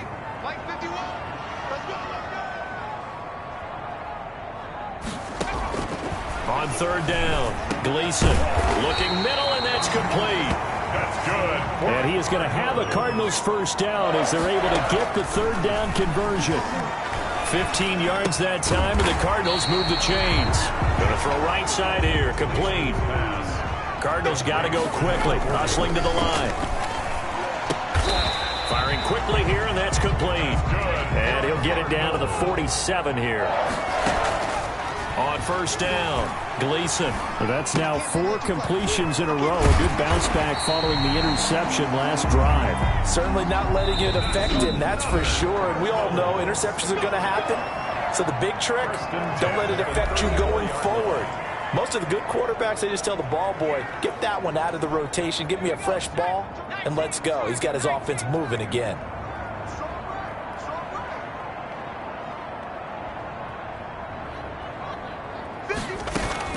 Throwing on first down, Gleason. Left side, it's complete. The Cardinals forced to burn their third and final timeout as the clock will stop with an even 20 seconds left to go. From the red zone now, they'll look to throw. And that is incomplete. 16 seconds now on the clock. So after the incompletion on first, now 2nd and 10. Throwing again, Gleason. And a quick throw here, that's complete. And he's able to work it here to the 8-yard line. To number 40. So the victory here for Seattle. And they were buoyed, Charles, by a big second half that put this one on ice. So you get the sense that whatever was said at halftime obviously hit home. I think it's a little bit more than that, though. Obviously, there are words that are said, and, hey, come on, guys, we have to play better. But sometimes it's just sharpening your execution, sharpening your focus, and maybe doing the things you practiced all week without major adjustments, just doing them better, and that got it done in this one.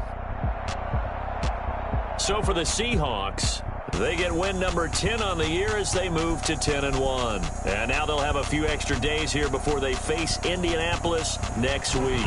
Meanwhile, for the Cardinals, the problems just get worse and worse as they fall to 2-9 now on the year. And they'll be on the road next week as they get a date with the Jaguars in Jacksonville.